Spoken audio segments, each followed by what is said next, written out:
I pushed record with previous. There we go. We're all set. Okay. Hi, good evening. At 6:04, we have a quorum and I'd like to call the meeting to order.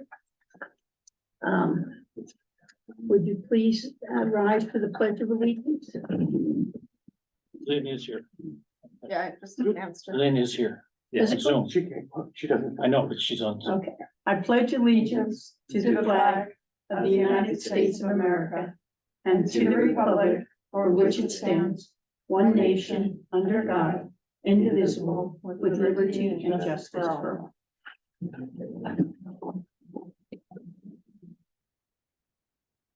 We have good news. We have a new member who was appointed by the Board of Education December 6th meeting. Her name is Lynn Johnson. Unfortunately, she had a conflict tonight and could not be here, but she's on Zoom, so she's watching us. And under I promoted her to a panelist, which will be joining us. There she is. oh, okay, good. April, will you take roll? Scroll people. Are you, are those your only comments? So Yes, there I am. I'm also taking minutes. Hmm?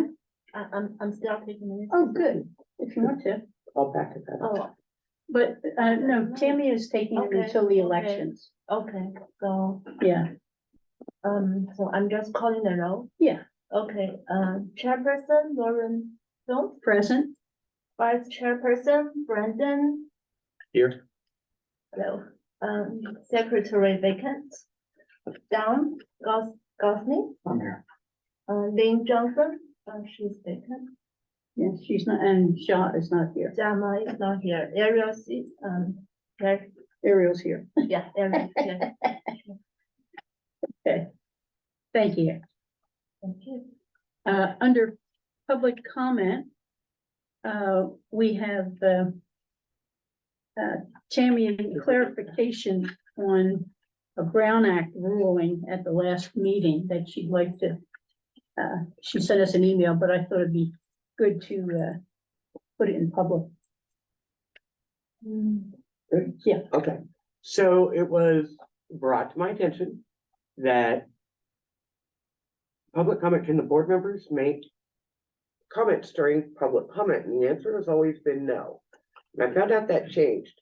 And I sent an email out. Don, I didn't have your email. So I didn't send it to you. If you email me, then I'll have your email again. Oh, excellent.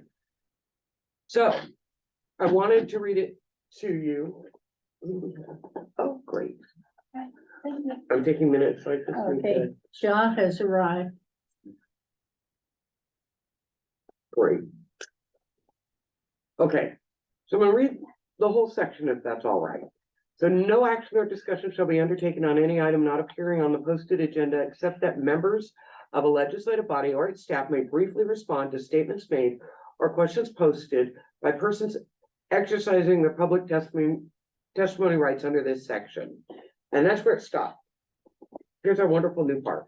In addition, on their own initiative or in response to questions posed by public, a member of a legislative body or its staff may ask a question for clarification, make a brief announcement, or make a brief report on his or her own activities. Furthermore, a member of a legislative body or the body itself, subject to the rules or procedures of the body, may provide a reference to staff or other resources for factual information, request staff to report back to the body at a subsequent meeting concerning any matter, or take action to direct staff to place a matter of business on a future agenda. So yes, board members, in our case, committee members, can make a announcement, I guess would be what it would be in public comment, but we're still no discussion. The rules for adding something to the agenda have not changed. So if we have something and it's timely and we didn't know about it in advance, and we pass and we say by 2/3 that we need to add it to the agenda, then we can do that. So that part has not changed at all. Thank you. Any questions? Okay. This is the time number 2, C2. We are up for public comment. and public comment, can be, given at this time, and the person can have, 3 minutes and, 10 minutes on one topic if there's more than one person speaking. Do we have any public comment? We do have Louis, you raised your hand. Not quite sure I did that one, but. Okay. That was our only hand, Okay, all right. and seeing none in our audience. Oh, yes. Not in the audience. We have the agenda to be approved. Are there any objections to the agenda? Then the agenda will be approved. I put the district reports on next. And we have a bond project report and then an update on a senior citizen organization vacancy. Okay. All right. Well, good evening, everyone. My name is Ellen Mejia Hooper, and I'm here once again for your project status update.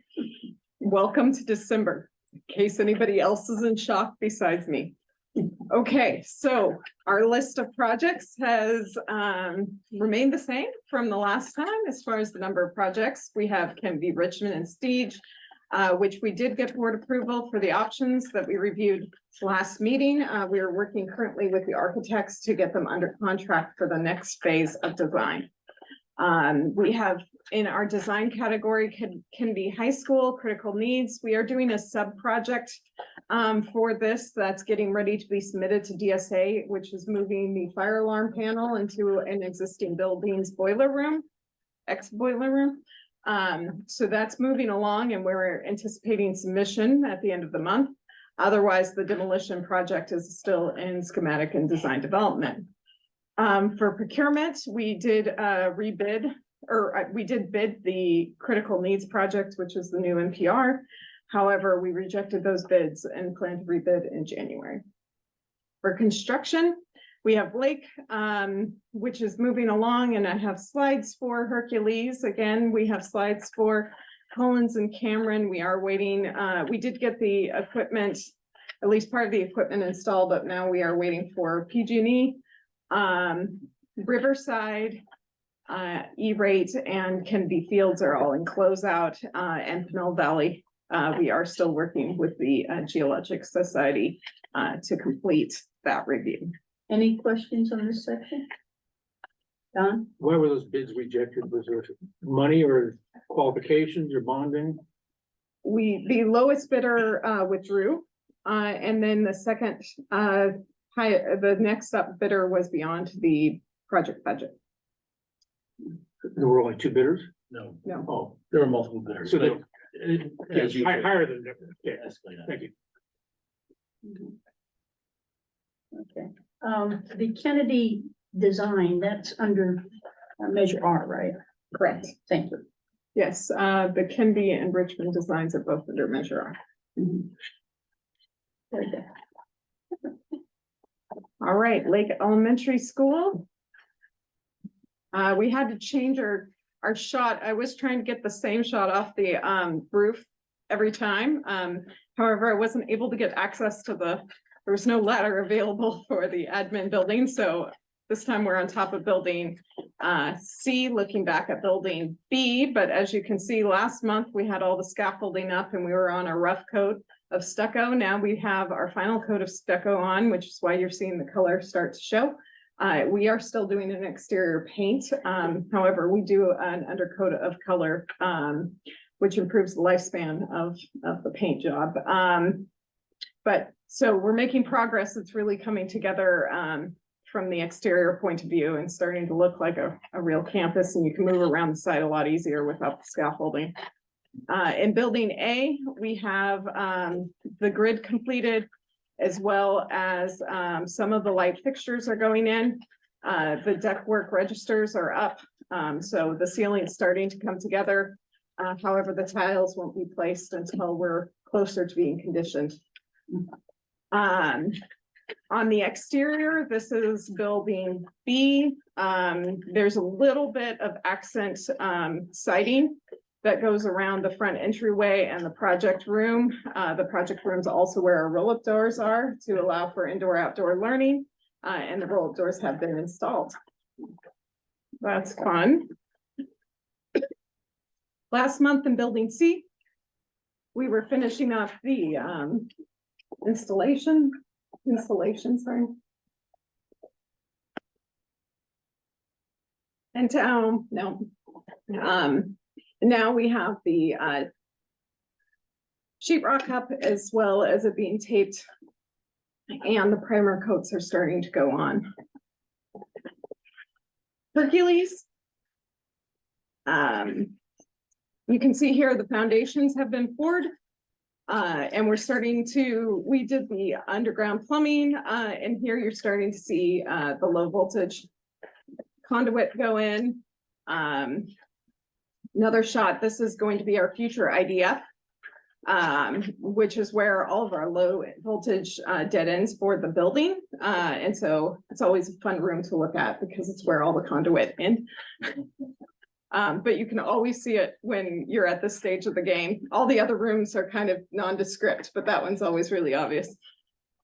We also have our form work done for the amphitheater seat walls. Those were poured yesterday or the day before. So we'll be stripping these forms pretty soon.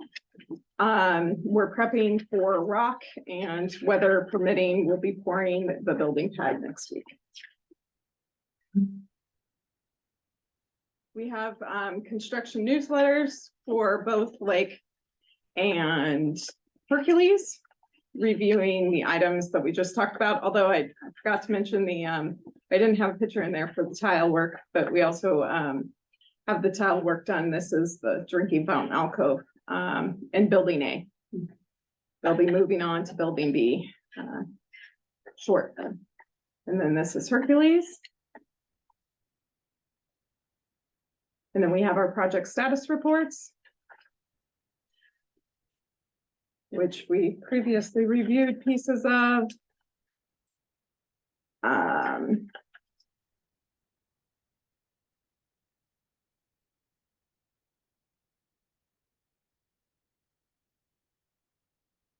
then I believe the next part is the report out on the membership. Or questions. on Questions? the Okay. report. I have a couple. Okay. On the page 18, the Lake Elementary School. We did some training last time, and I noticed that you have a design build entity. Correct. Is that the only structure that we're doing that on right now? At the moment, yes. Well, we also have CalShape, although that is not a bond project. Right. Okay, and in the inspector that's listed in the project team, Yes. is that an outside inspector? Is that someone that works for the district, or what's the story on that? So inspectors are employed by the district, but they have to be approved by the state and registered to the state. So there's levels of inspectors, a class 1, a class 2 inspector. So they get tested and certified by the state. They actually report to the state, but the district hires them to do the oversight for the construction. Okay. They act much like a building department would work, inspector would be for a city. Right, and so that normally, or the old method in building construction was the district was in charge of everything. Hiring everybody, inspecting, In the entity, now that we're doing an entity, you have one contractor and they take care of that. Do they pick the inspector, or does the district still? No, so there really isn't any change between what you're referring to as design bid build versus design build, right? Yeah. So the only difference really between the two is the architect actually work underneath design bid build. The architect works for the district. Under design build, the architect works for the contractor. Okay, So that's the fundamental difference. As far as the inspector is always independent agent. Mhm. They work for a firm, but they're independent and they report directly to the state. Okay, and I noticed on the organizational chart, you have, project managers, what do they do? So project managers actually oversee that, so they work for the district. And so they protect our best interest. So they basically monitor the activities and work with the architects, the contractors. So in the early phases, they'll work as a design piece of that with the architect, and when we set our construction, and they're on the job site, and they're eyes and ears for the district. They're the ones that process the change orders, the RFIs, kind of the gatekeeper for that information that travels to the district as a pulse on the project. And do they have just one project or are they assigned several projects? Depends on the magnitude, right? So if you got a project that's $64 million, you have one project manager. Mhm. But if you have a bunch of small projects, then they can have more capacity. Okay. Much And- like your inspectors, you have an inspector that has one project or multiple, it's all based on dollar about volume. Right. How many, project managers do you have? So currently you have, Well, I was I like trying Alan, to you do- tell me to- Yeah, I want to say we have 10 to 15. Oh, really? Yeah. Okay. They're not all at the same level, so some of them are more like project engineers, and some are full project managers, so Mhm. we have a little bit of a range, but they're all basically CM. Right. And the Right. change orders, when you say, less, greater than 10%, Mhm. are you talking about the, revised contract amount, 10% of that? Yes. Yes. Okay, all right, thank you. Madam Chair, I have a question. Yes, Are most of the PMs are district employees or they're consultants? Most are consultants, although we do have in-house, well, Okay. Yeah. What's the split is? 90 outside. Okay. 10 inside. Okay. thank you. Uh-huh. Louis, about the, senior citizen? Oh, yes. So currently we have two mandated positions that are vacant. We have the business organization and we have a senior citizens position. This would be back almost all. It's not, I don't think you have everyone. on it. It's in, well, the roster though, it's all in the end. of the report. Oh, There right. you go, go one page. All right. One more. One more. So you can see of That's our page 11 what? positions, You wanna- we have, For some reason, my bar up here is gone. So so our at-large members, we have Mr. Gosney. 28. I believe Mr. Gosney would qualify as a senior citizen. We would like to move him into one of the mandated positions. So is that okay with you, Don? Have you? Well, I voiced this concern, not just here, but I voiced it to the board members many, many, many times, not just on the senior, but on the business organization. We have, I mean, real easy when they wrote Prop 39 to say, well, you're gonna have somebody from those positions. But in West Contra Costa County, we can't get anybody to clearly tell us what senior organization represents people in West Contra Costa County. What business organization represents people in West Contra Costa County? I mean, on the business, I was told I didn't qualify. I own two businesses and I work with the building trades, which is a business advocacy group. But yeah, there are 4 different chambers of commerce in West Contra Costa County. And it costs a fortune to belong to them, and they only represent perhaps 15 to 18% of the businesses. So I mean, there's nothing clearly defining what it is. And for the same things, the senior citizens, in the past, they've looked, kind of turned a blind eye to whether it's any real organization. They say, if you belong to ARP, it's good enough. And because I served in that in the past too. But I said, I've told the board, again, numerous times, in both verbally and in writing, they needed to better define this, so we don't run into the problem that I ran into, where I was rejected because I didn't meet an unknown qualification for a business organization. It's not a matter of whether I serve at large or whether I serve senior or business, but I'd sure like it better defined. So that the next person isn't pushed away. But Because- in this instance, would you accept the senior? So position? nobody's answering the questions I've got here, and nobody's responding, and if I'm not mistaken, it's the board that actually makes appointment. We don't have a choice to just flip back and forth between different appointments. I mean, what does the board think about switching Would you be seats? willing to have him put it toward the board that you would be? I have already done that myself numerous times. And then In this instance, would you be willing for Louis to put it at the next board meeting or whatever? that is fine, but again, I have done it myself over the past 2 months. I've Mhm. contacted the board members and offered to fill the need on the business organization or the senior organization. But no response from the board. Good, then you'll put that at the I next will. meeting. Great, thank you. Thank you. Very good. Madam Chair, I have a comment. Yes, So I do agree with Don in that I think we need to strive for clarity on the definitions, so it may be worth asking the board for clarity on each and every one. Especially, and I guess just the clarity on like making sure that they are the decision makers and we don't have an ability to well, clarifying the process of putting people in different positions. What is that? Who's that governed by? And what are the definitions of these roles? Right. I think it's, We'll definitely take a look back at your application. We'll try to get a clarification. Yeah. If it meets the criteria, I'll move forward and I'll bring it back to the next meeting. If you take a look at the application of mine that the selection committee reviewed and that the board reviewed, I put down senior organization as well. put both in. Yeah.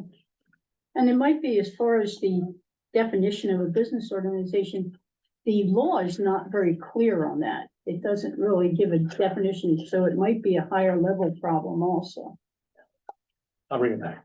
Mhm. Very good. Can I add? Yes, Ann? So when I applied, I think I put mine as parents or PTA, but somehow I became like a large community member.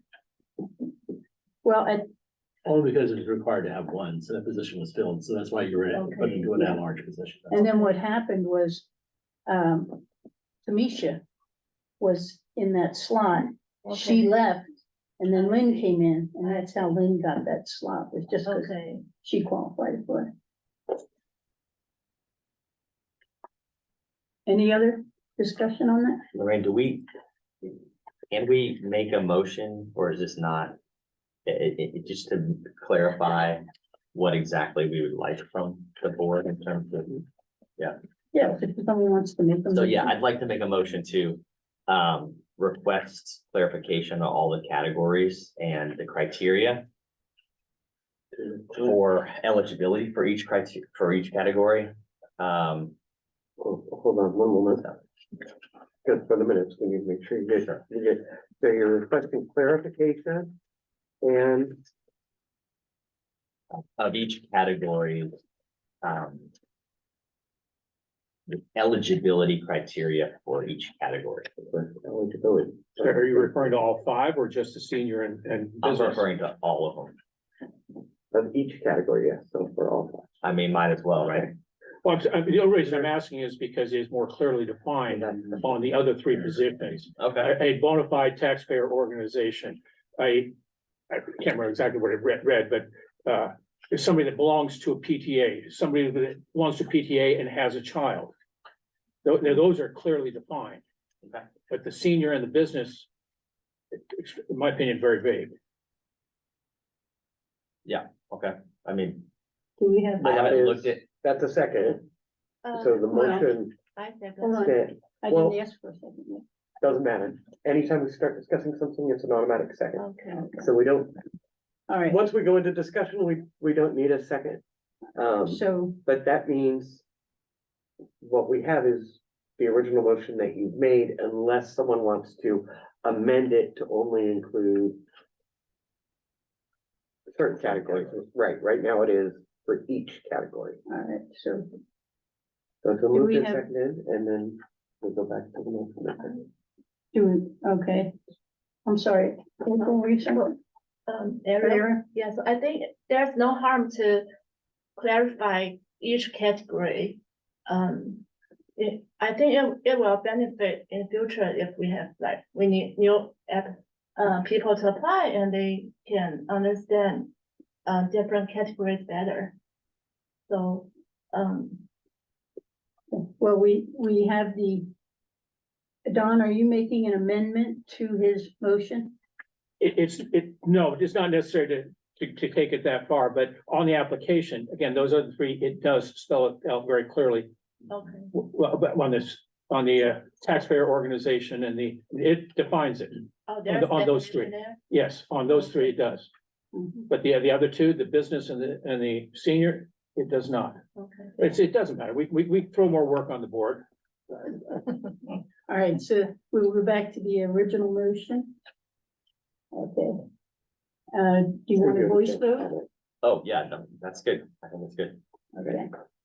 Shall we have a voice vote? You can do a vote or if there are no objections. Are there We're all good. no objections? 1, 2, 3. Okay, it passes.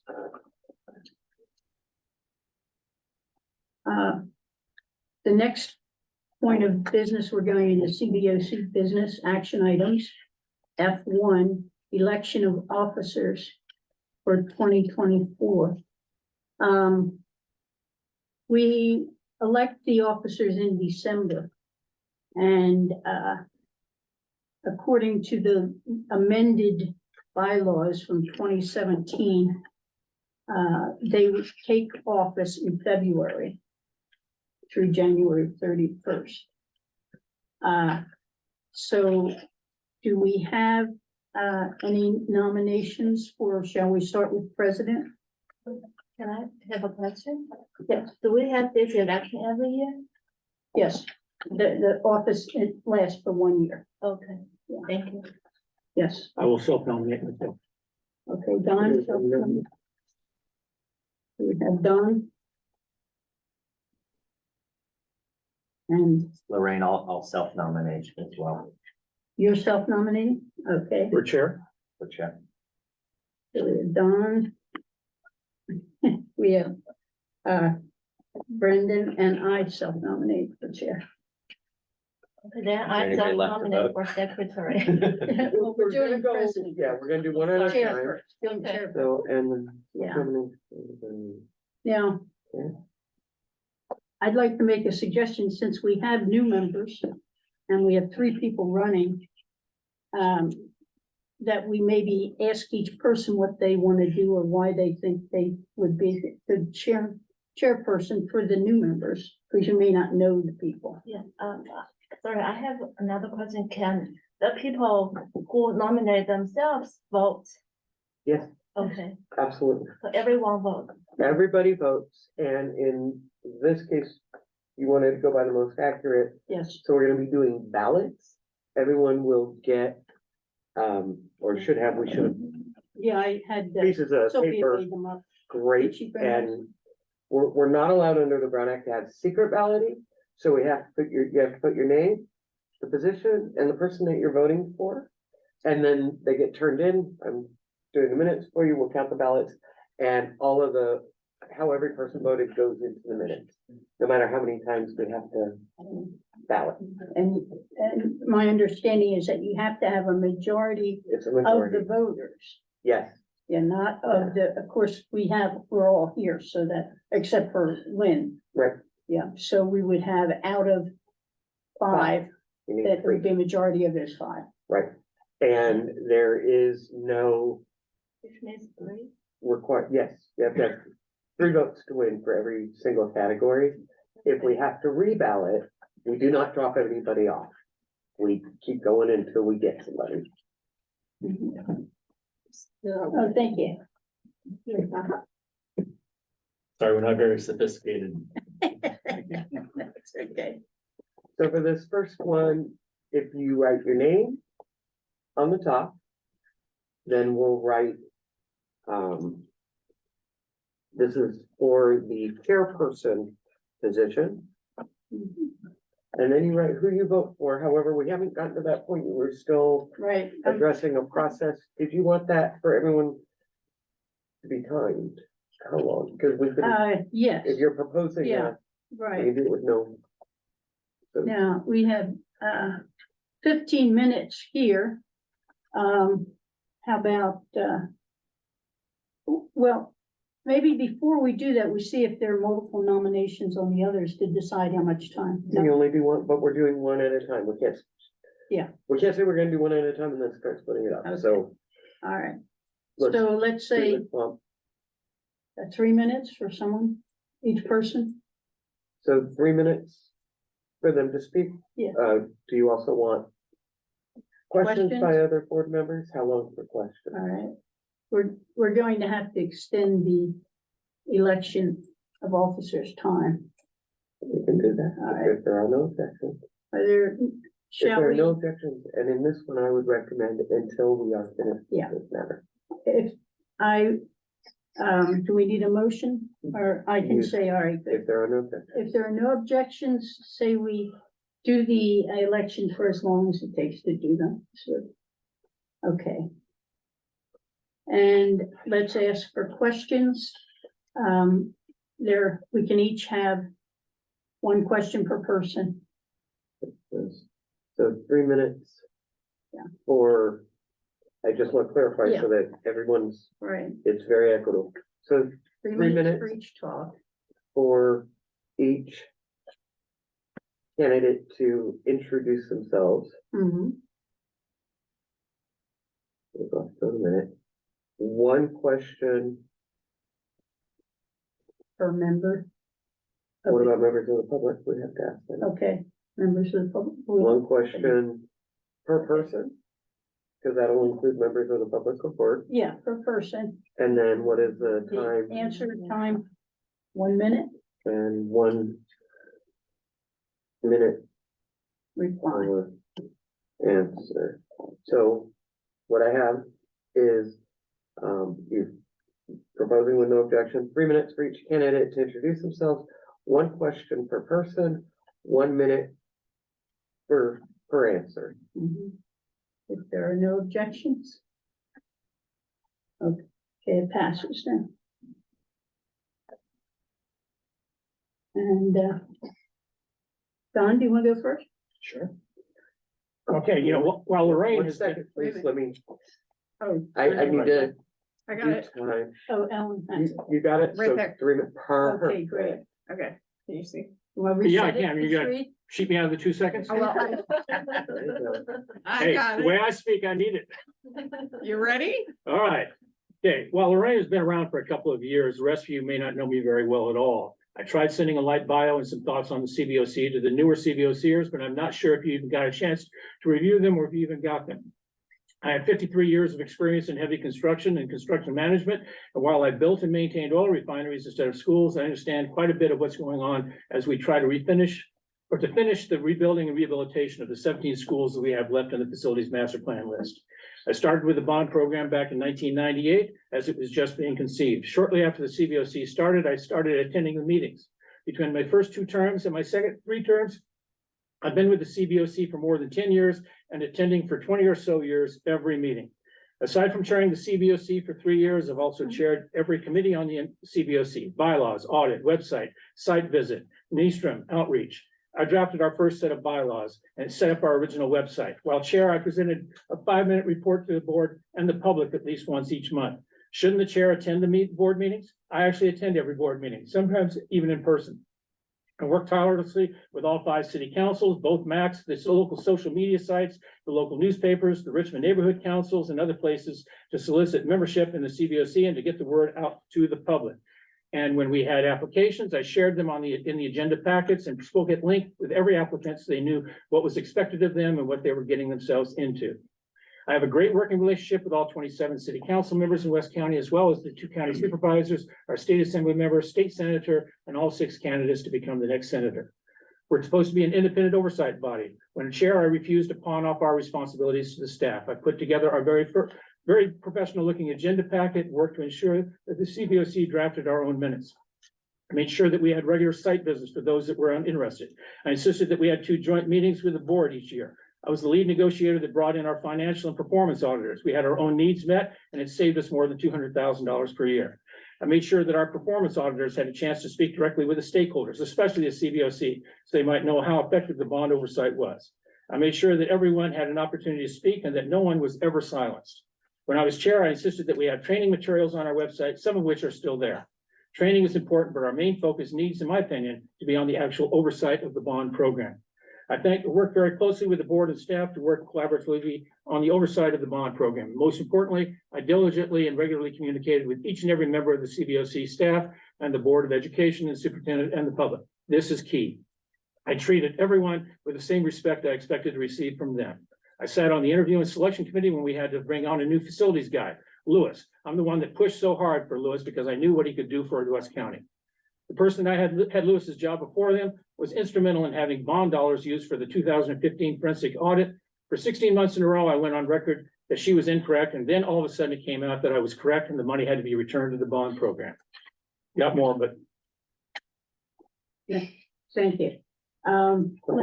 Shall we go around, and for questions? Sean?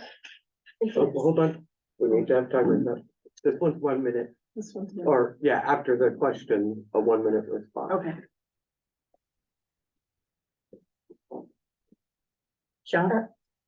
Thank you. And except for the CBOC, do you have other responsibility to volunteer or other like organization?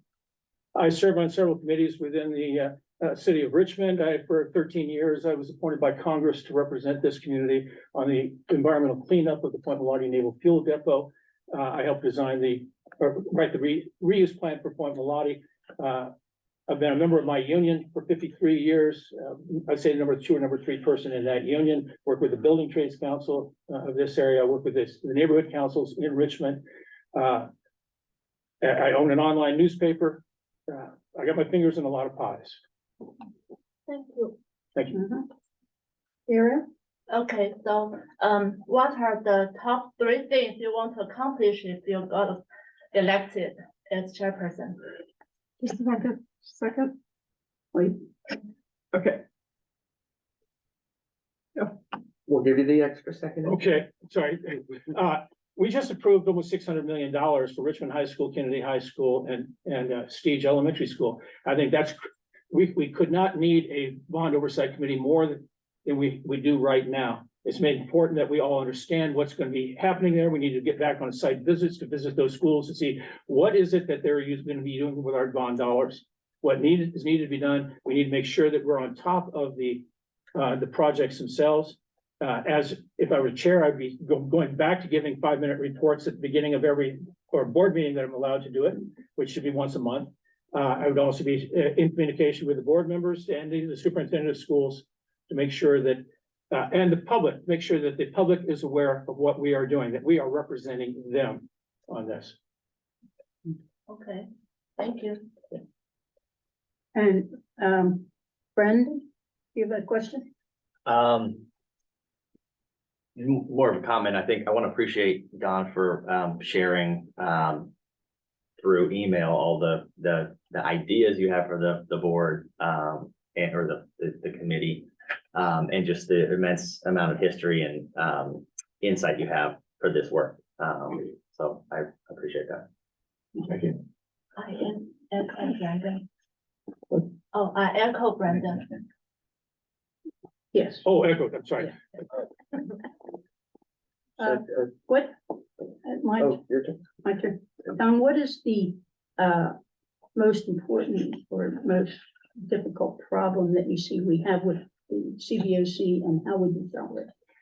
I think the most difficult problem we've got is getting our community to trust the district, the board, and the CBOC on our projects to the point where they want to rejoin our CBOC. We never had problems up until about 2.5, 3 years ago in filling almost every position on our CBOC. We had numerous times where we had multiple people vying for the one spot that was available. I think we need to have better communication with our community. That's done through the social media sites, through the online newspapers that we have, through the Richmond neighborhood our neighborhood councils, communicating with all 27 of our city council members in the area, as well as our elected officials at the county and the state level, to let them know so that we can get the word out to our public to make sure they understand what is going to be happening with our projects, So they can trust us, they can ask questions and they get answers. Thank you. All right, Are we also asking Yeah. at this point for the community? yes, any community questions? So anybody out there that would also like to make a comment, feel free to raise your hand. Cause I know Lynn was asking earlier about listening to each person's comment, so I just want to make sure. Okay. But I see no hands. Okay, anyone present have? No, okay, fine. Brandon, would you like to go next for 3 minutes? Sure. Wait until the timer's up. Just a second.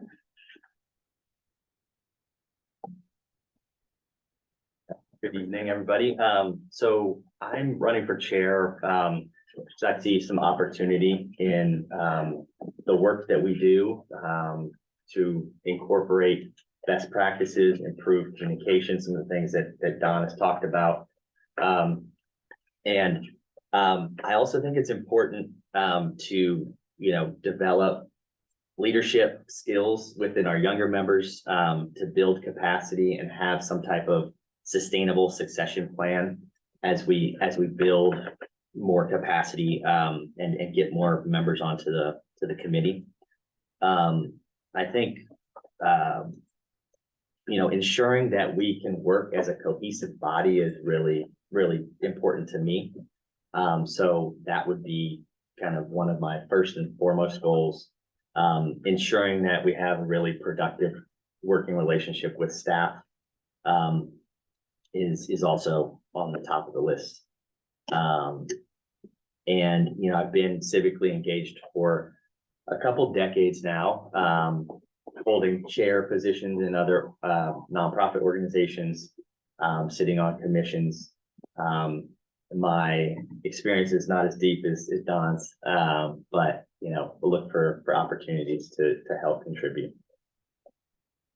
Thanks. Okay. Can you set the timer here? And Ja, would you like to ask a question, please? Sure. And where did you live and for how long? Which city? I live in Richmond, El Sobrante area, and about 4 years, 2019, moved from Oakland, born and raised in Oakland. Thank you. Okay, so hi. My question is, why do you think you are more suitable for this position than the other two candidates? Let's see, to put it in plain words, I feel like Lorraine has provided leadership and let's just say has had her shot. Don has also been chair before, and I think again I'll go back to wanting to create opportunities for members that are newer and potentially have I don't want to sound ageist, right? But developing leadership and opportunities for members, younger members of the committee. I also want to contribute an approach that's diplomatic and fair as much as possible. And I feel confident in my ability to do that. Can't speak for the other members. Okay, Thank you. Don? I appreciate the fact that you've been here for now for 4 Wait a years. minute. Oh, that's just for response. Sorry. Yeah, she's setting, it doesn't matter. We're talking about the clock here. Okay, Don, you're not on the clock, but if you have a question. Okay, thank you. Like I said, I appreciate the fact that you've been in this area now for 4 years, but in that period of time, so what kind of relationships have you built throughout the entire West Contra County area with the shot callers, the elected officials, the community leaders, our board members, the superintendent, and so that you can work with them to be able to accomplish a cohesive job within the community itself? Yeah, good question. So I will mention I served on the CBOC at Oakland Unified. And I've done a lot in the community out in Oakland, Alameda County. When I first moved to Richmond, one of the first, and within the first 3 months, I was appointed to the Parks and Rec Commission because I was looking for opportunities for civic engagement. I served on that body for a couple of years. I currently work at the county and work with our elected officials, county supervisors. I've worked with Richmond City Council a little bit, worked on mayoral campaigns, the recent one.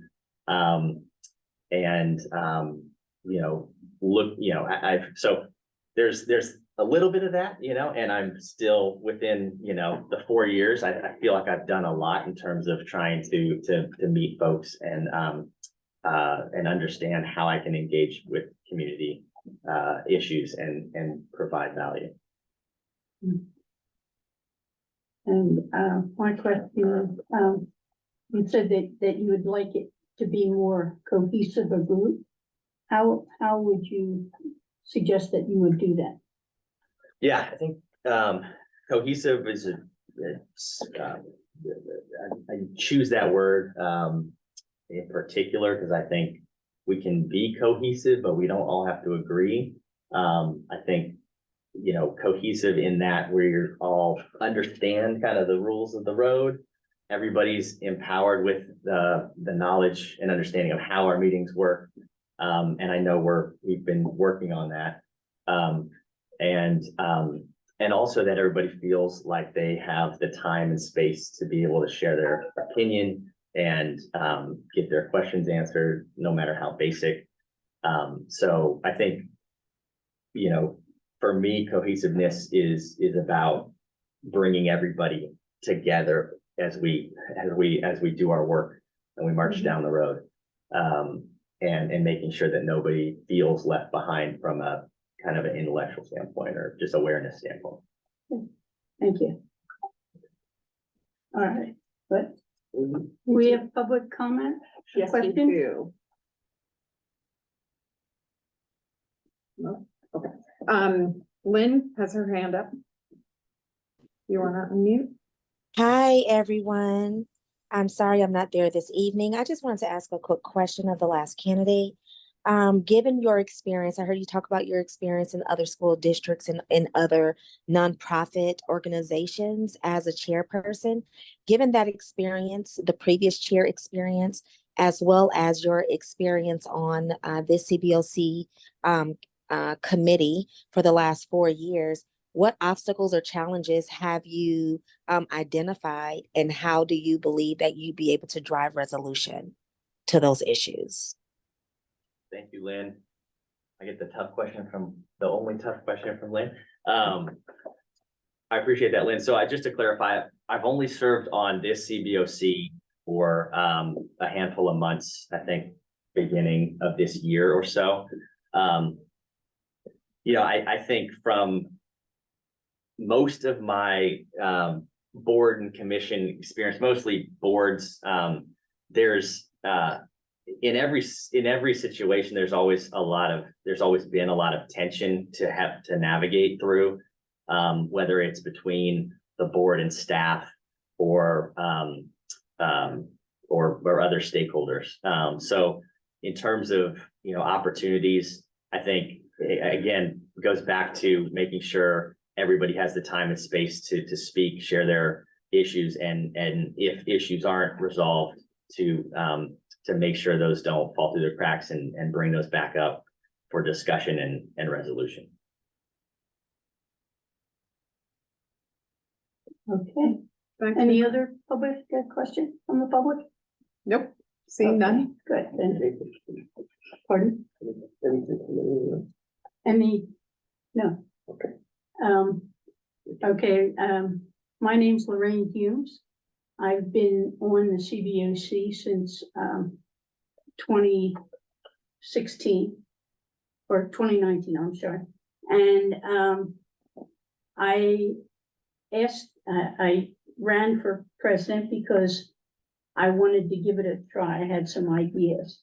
And since we now have 4 out of 6 people brand new to it, even though some have been here for, for a few months.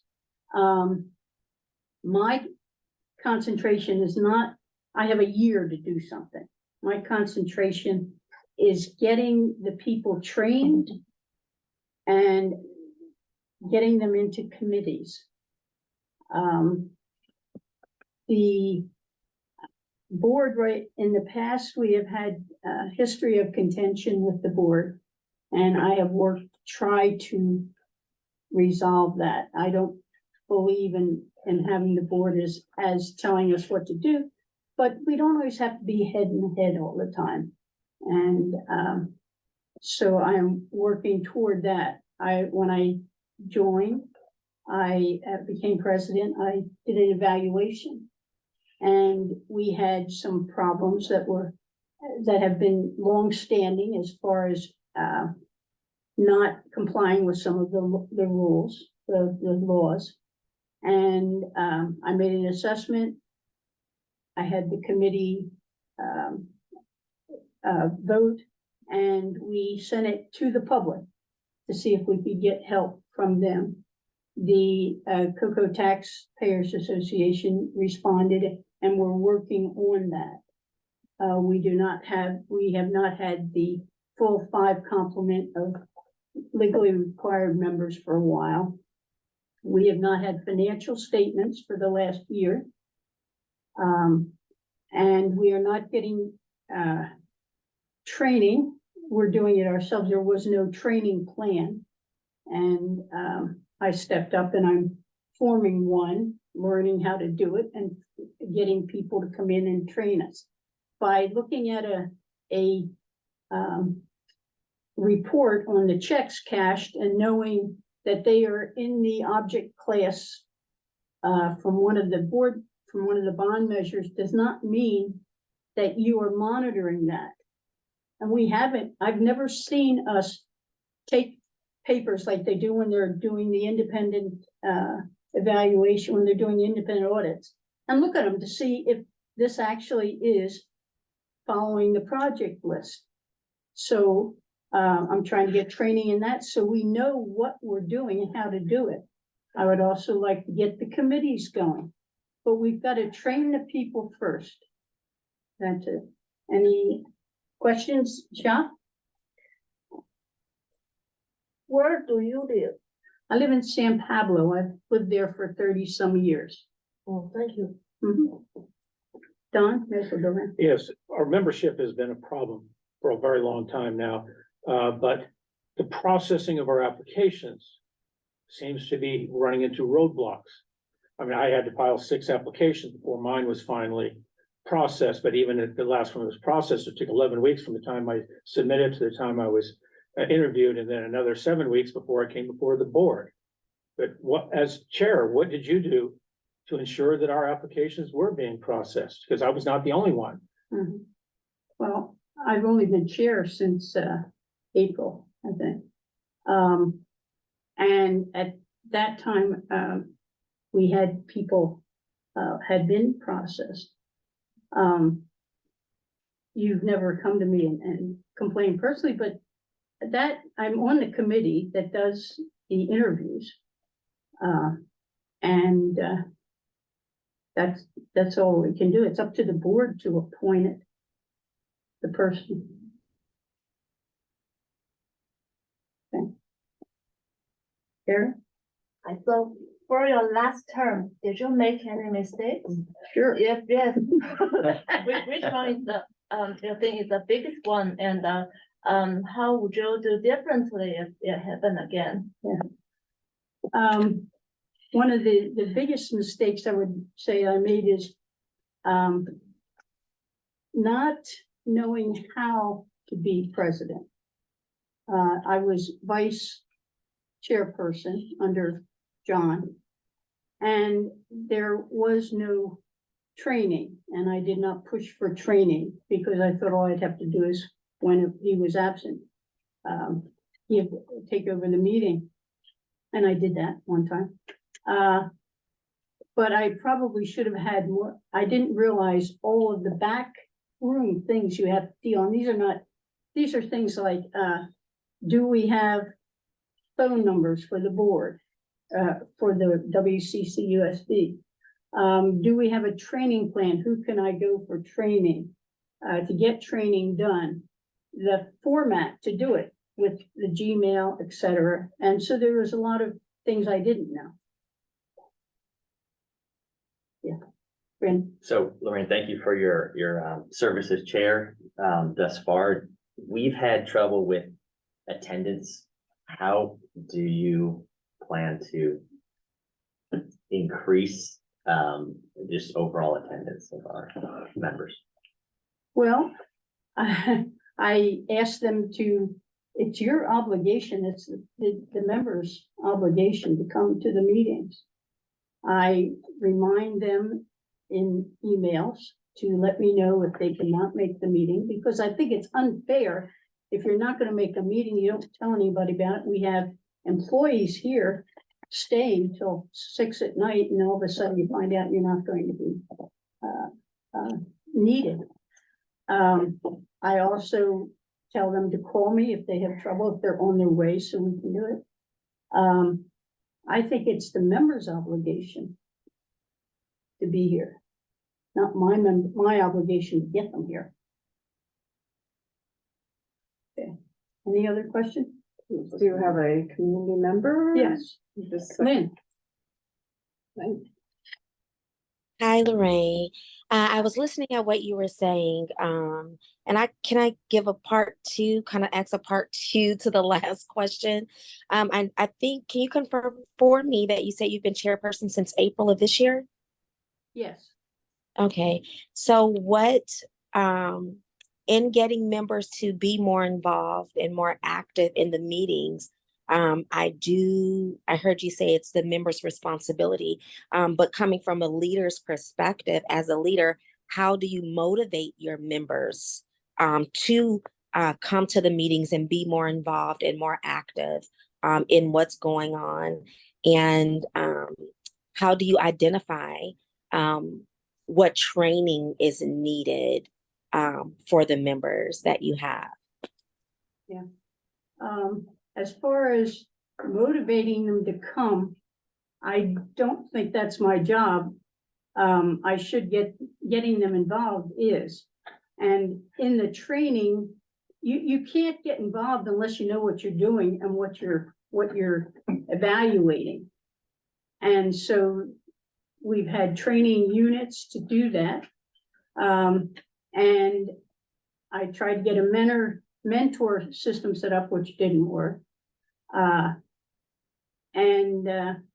That's all I can do is try to get them interested and find their niche where they are good at, so that they can contribute and be happy with the job.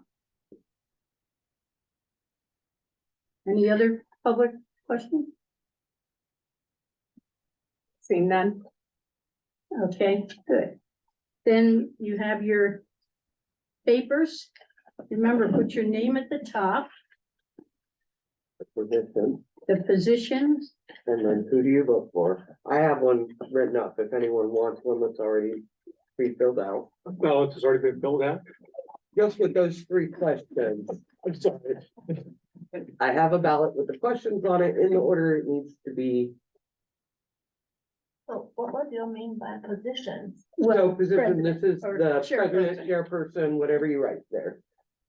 So that's. And then you put the name of the, position Chair. I vote for. yeah, that's the Right, so it's position your that, name and then the position that we're voting on right now, which is the chairperson Yeah. position. And the name, the last thing would be who is the person that you are voting for? Gotcha, thank you. Awesome. And then when you're done, you just hold it up and they'll be collected. Awesome.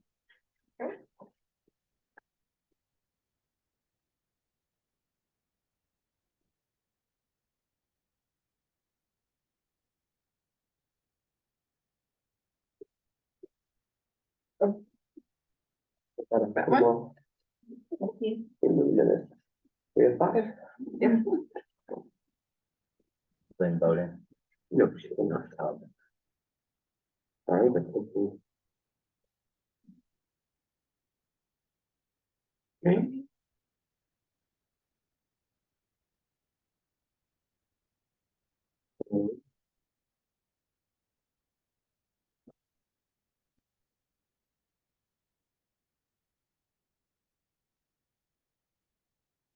Do you want how everyone voted? It'll be in the minutes, or do you just want the final tally? Oh, I'd like to know. Okay, no problem. So Lorraine has cast the vote for Lorraine.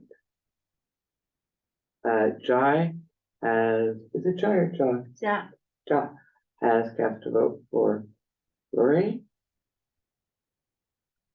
Brendan has cast a vote for Brendan. And Dawn has cast a vote for Dawn. And Ariel has cast a vote for Brendan.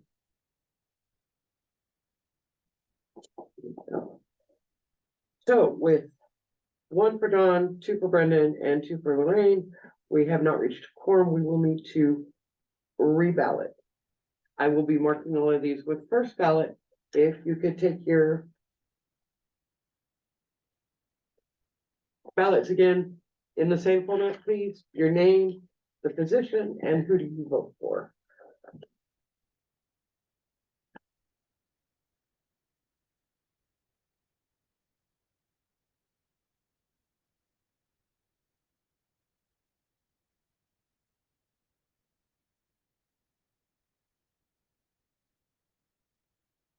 I have marked all the additional ballots with first, and I will give them to staff, so there's no confusion. Everybody ready?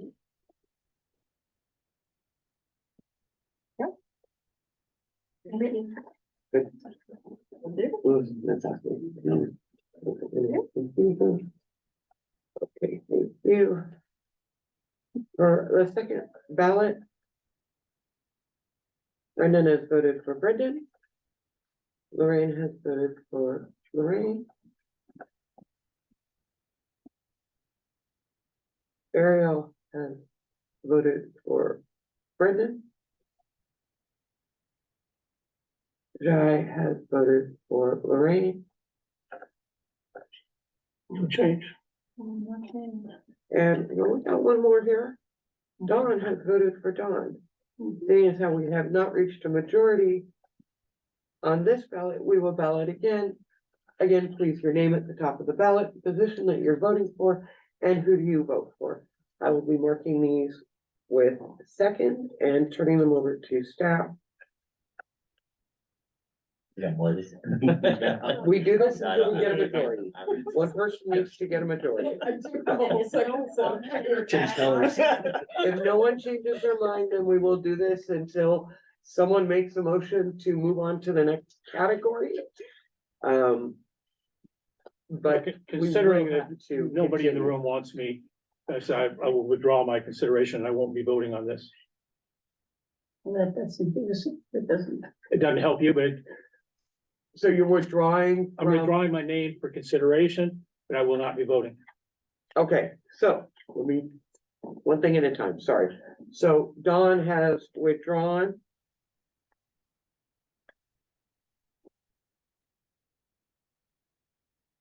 And I want to remind you that the majority is gonna be by the votes that are cast. Yeah. So just so you're aware of that. It doesn't It- matter. I'm not, I'm not I just supporting. wanted to, no, I understand it. Someone I I'm just want you to gonna be know- allowed to finish my sentence. Talking to the other. Because I was not finishing the explanation. So if you do not vote, it is a majority of the votes that are cast. So that's all I'm saying. So again, if you could list your name, the position, and who do you vote for? And then- Yeah, but, Sure. under the new, participation remotely, Mm-hmm. and we do have a quorum in attendance. But she didn't ask for the exemption, and she doesn't qualify under an emergency. But for just cause, and since it's her first meeting, she might not be aware of her right, so I If you keep understand. reading under just cause, then those rules still apply to her. All the rules apply to her as soon as she. Just asking as a point Yeah. of clarification. No, we because looked at it it's- earlier. Okay, I Sorry. didn't know that. Yeah, Thank you. still has to qualify under just cause. So we're going to. Ballot.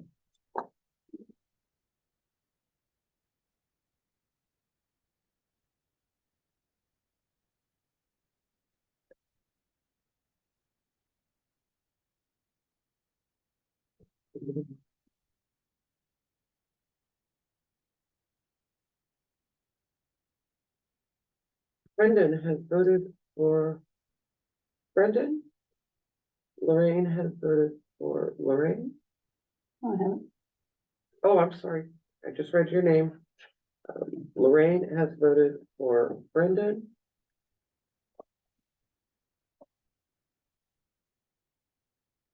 You take notes. Sorry. Ariel has voted for Brendan. And Guy has voted for Lorraine. With 3 for Brendan and 1 for Lorraine. Brendan has received a majority of the votes for chairperson. Congratulations, sir. I don't know. Third ballot, sorry, just marking these.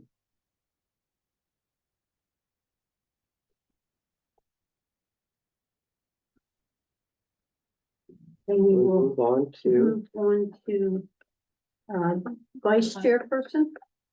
Do we have any nominations for vice chairperson? Can I nominate other people? Yes, yes. I nominate down. I'm sorry, message was sent clearly. No, thank you. So John is not interested. Okay. Any other nominations? All right, I'll self-nominate.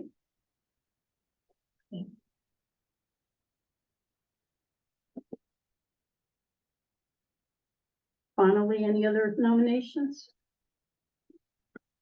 There's no objection? it's actually, because it's an election, it's called by acclamation. Oh, So by By acclamation. acclamation, you are elected as vice chair, Thank you. but you're the chair now, you have to make that Oh, a announcement. by acclamation, Lorraine Hughes will be the vice chair.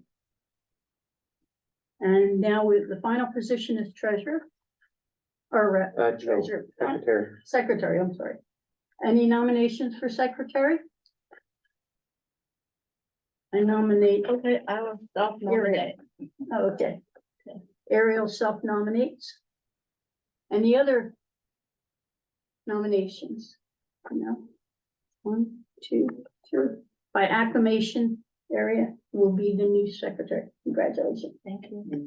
And a reminder that all Yes. terms start. Yes, all the new terms start in February.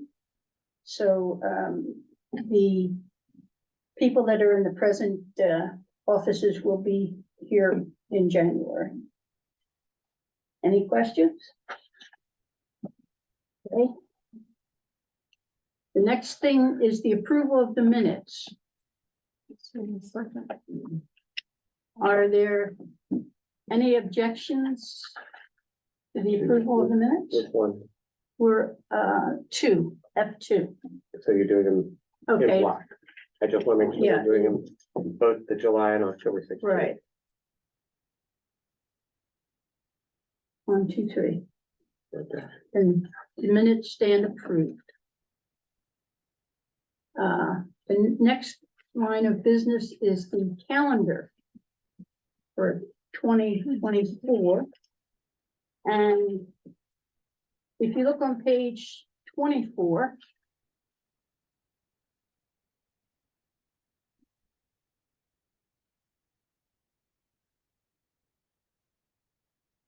we submit a calendar, we approve a calendar in December for the year.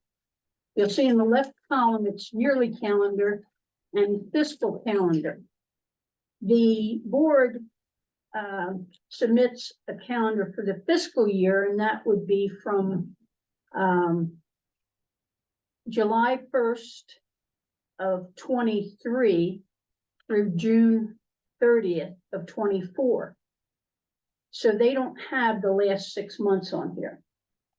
The school district just put out their full calendar for the, and it's also fiscal 23 to 24, but they have 24 to 25 now too. So they have all this 12 months. I've looked at it. There's only one conflict, and that is October 14th. There is no school then. And the staff may take vacation or not, but they're super busy when there is no school. So we'll have to change that date Are you for a meeting. proposing? Are you proposing, The since next, we're adopted, you want the one after, yes, the one after that would be October 21st? October 21st. Are there any objections To October. to October 21st? No? Then it stands. And the other problem is in November 18th is Veterans Day. No. So, or I'm sorry, the second Monday in November is Veterans Day. So, I have in red on here, November 18th, which is the following Monday. Are there any objections to that? Well, it's already listed, so. No? Okay. Yeah. So this will be our, calendar for next year. Are there any objections to it? No. Fine, it passes.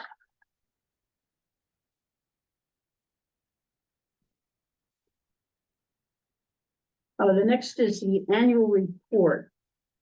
The annual report has gotten a slow start because of losing major members, who had written it and, another person who has experience has decided not to help. So at this point, we're going to be having Ja, Ariel, and Brandon and I are going to be contributing toward it. We will have to set up a committee, an ad hoc committee to do the report. If anybody is interested in being on it, please let me know. I suggest that we tried having meetings this month or whatever, it didn't work out. So next week, they're gonna start Christmas vacation at the district. People are gonna have their kids home and most of the members have kids. So I would say we wait till January and then work on this hard to get it done. Are there any objections to that suggestion? Okay, then that's what we'll do. We'll continue. Well, So be sure to let me know if this month you want to be on the committee. We can have only 3 people on the actual committee. Everybody usually donates material to it. All right, the new reference document. That's on page please tell me. it's toward the end. It's 27. 27. Okay, what happened, here is, Don had, at the last meeting, Don had asked to put the, his, agenda item, he would like to see the, an update of the bylaws on the agenda for this month. And I remembered, and the purpose of that is so it doesn't slip through the cracks, so you don't say, send it to the chairperson, the chairperson doesn't tell anybody, and we lose count of it. So I remember Don had a log, when he had been doing, when he was chairperson. And so I brought that back and just adapted it a little bit, and this is the log that I came up with, where you would have give it an item number. Usually the first number is the year, and when the request was made, and the second number is the number where the consecutive number it was during the year. The second column is a description of what it is. The third is the date and the person, so you have an idea how long it's been put on. All items that are requested go on to the agenda. It's just a matter of the executive committee, which is made up of the chairperson, the vice chairperson, and the secretary. Look at, set up the agenda, and they decide if it can fit on or not. And then if it can fit on, they give it a date. If not, it's the T to be determined. Sign there. Are there any objections to this format? No, Lorraine, but Sorry? this would be, governed by the chair. This is the chair's log type of thing, or no, it's, who's the keeper of the secretary? oh, I imagine the secretary would do it because it's going to be in every month in the agenda. Okay. And that passes.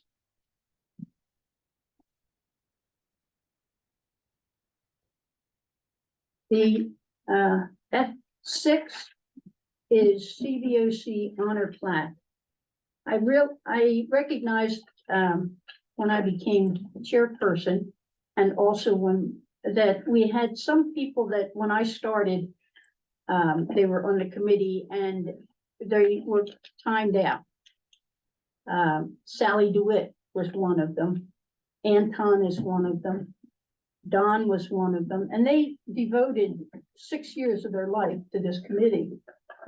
Before they had, the law said you can only do 2 consecutive terms, which would be 4 years. But then that was changed, so it was to 6. And presently, we have it that if you do your 6 years, you have to wait 2 years before you can reapply. And Don has done that. He has been on for a long time. And I think Anton was also. So it seemed to me that these people should have some recognition.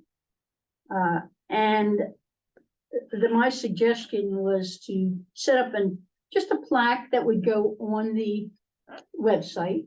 So you could see it on the homepage of the website and just list the people's names, the years they had served as a way of honoring them. So,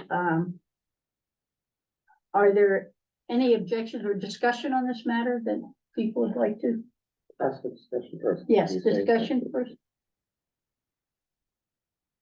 No? Okay. Are there any objections to having this plaque? Creating this plaque? No, okay, fine, that passes. The, this brings the regular reference documents, the information request log. It is in the agenda, the future agenda item, which we spoke about, is in it. The CBOC membership roster is in the back of the agenda, and the attendance chart. So our next meeting will be January 8th. If there are no objections, I would like to adjourn this meeting, and then we will have a 10-minute break and go into some training. Sorry, I missed a question. It was in the questions versus the comments. Yes, There was a question of how far will the plaque go? how far? Well, yeah, Anton gave some workbooks to Lewis, right? They go back to, I think, 2004. That I don't know. Well, I think he told me they went back to 2004. So we have the documents. So if we just form an ad hoc committee, they can go through those and check the law when it went from 4 to 6 years and do that. Okay. All right, Can I ask a question? sure. So I do have the training tonight on the program management plan administrative section. Mm. And since we do have a committee member that's remote, I know Yes, we need let's- to end this meeting, but do we want to reopen the Zoom so that they could participate in tonight's training? Yes, I If they'd think- like to stay on. Yeah, we decided a while ago, we should keep the training public. Okay, terrific. I just Yeah. wanted to make sure if anybody wanted to join me. Yeah, so, Lynn, if you want to stay on, you have your time to stay on, please, come back in 10 minutes. So we'll return at 6:15. 6:15? No. 7:34. 7:34. Right. 6:15, wait. Well, it's up there. What did I miss? I'm updating. You're updating, okay. Sorry, what is the time that we're returning at? 15 minutes. 7:34, I believe. 7:30. Oh, sure. It's a lot. Sure. Or shoot it. You're not gonna stop this anything, are Because you? I was listening from my office, I couldn't hear and I was like, oh. my God. I just don't get. Do you see this? Can't figure it out. Do you see the slide? Yeah. I see it on screen there. No, One No, thing. you're still. Yeah, no, I mean Okay. at home, Yeah. because there's a lot of back. share it again. We haven't seen much of the screen on Zoom. I was sharing. The agenda was that. Right there with The agenda was that. Well, no, I mean, yeah, it just, Yeah. Yeah. a lot of hit and miss. Congratulations. Well, the hard part is like, I click on that and it takes me like, well, it doesn't take me, it takes the broader internet world a very long time to like Take a get break. back on. Anyways. A lot of leverage.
You wanna? We're back on. Wait for the rain, I guess. Yeah. You wanna just make an announcement? Sure. What vote? Who's doing We're the not vote? voting. I am. We don't have, we have an advisory board. We can vote for accept the report. So who do we have online? Okay, so we're just waiting for Chair. Oh, here's Lorraine. Thank you. We'll get started. Okay.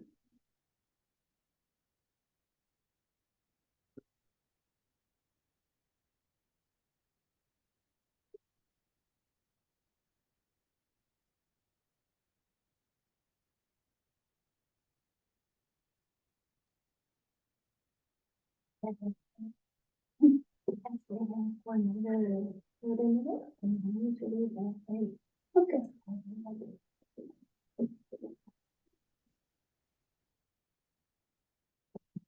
think we'll have your training first will be your part. Okay. Yeah, Okay. You're on. absolutely. All right. Terrific. Well, good evening, everyone. Thank you for joining us for the training component of the meeting tonight. So what I've prepared for you this evening, we took a little peek at the program management plan at our last meeting, which I have linked throughout this presentation that we'll share with all of you. And so tonight I'm going to be walking you through the administrative section of the program management plan.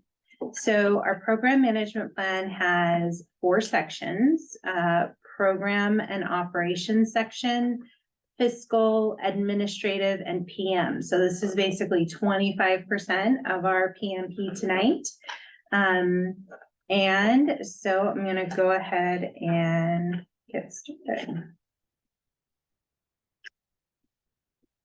All right, so what does the plan say about the administration of the program? Spoiler alert, it says keep calm and carry on pursuant to the code. So fortunately for us, the California Public Contract Code, for the most part, when it comes to bidding, is very specific, and there's lots and lots of different rules. And so one of the things that we did when we were preparing the program management plan was we wanted to cite our references. All the time a question comes up, and the first thing I'll do is go on the website and check the code. Let me just double check what the code says. And so as we walk through the training tonight, there's a couple of things that you'll see. I tried to make note here of any of the acronyms that we're going to use, and for the most part, I tried to take them out. So we call our bond program management plan our PMP. When it says PM, that's going to refer to project management. And just as a reminder, in our program management plan, we do have an acronym and abbreviations guide that's available for you in the resource. There's going to be a lot of code references in this presentation, trust but verify. And so when you see ed code, PCC is our public contract code, and GC would be government code. And then lastly, you'll notice throughout the presentation in brackets, you'll see a lot of those code references or any other acronyms that are used at some point in the presentation. The first time we'll identify that acronym for you. So with no further ado, we're gonna get going. So as you'll notice here at the top of the presentation, it does say this is from the administrative section and this is item 1. And so this presentation really tracks alongside the program management plan.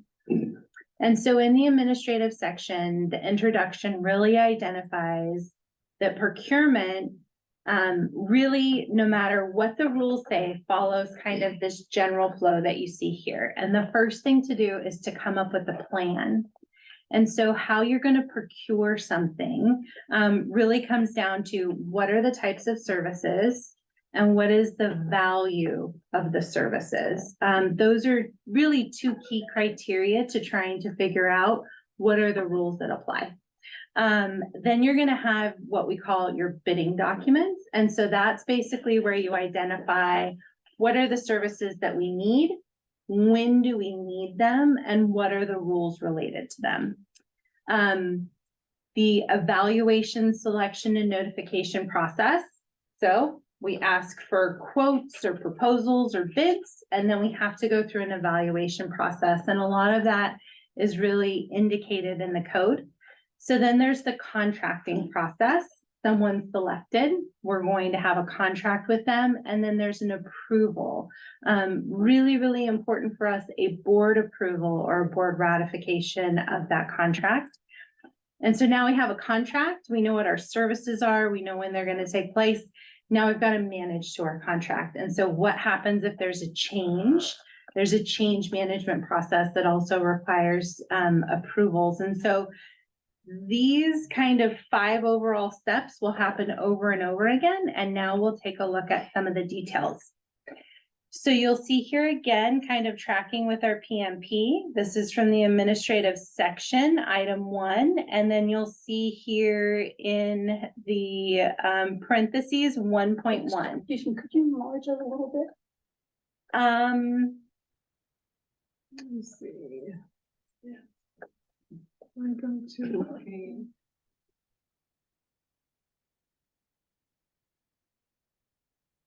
Trying to see if I could get rid of the side thing altogether. Is that helpful? That's about as far as I can go. So we will provide all of this for you so that you'll have it in writing for your reference, Ellen, okay? you could just hide self-view, maybe. Where was that? Hide self-view. So you click on things and then you wait a long time and then it pops up. No. Standard puts the people on top and it goes side to side.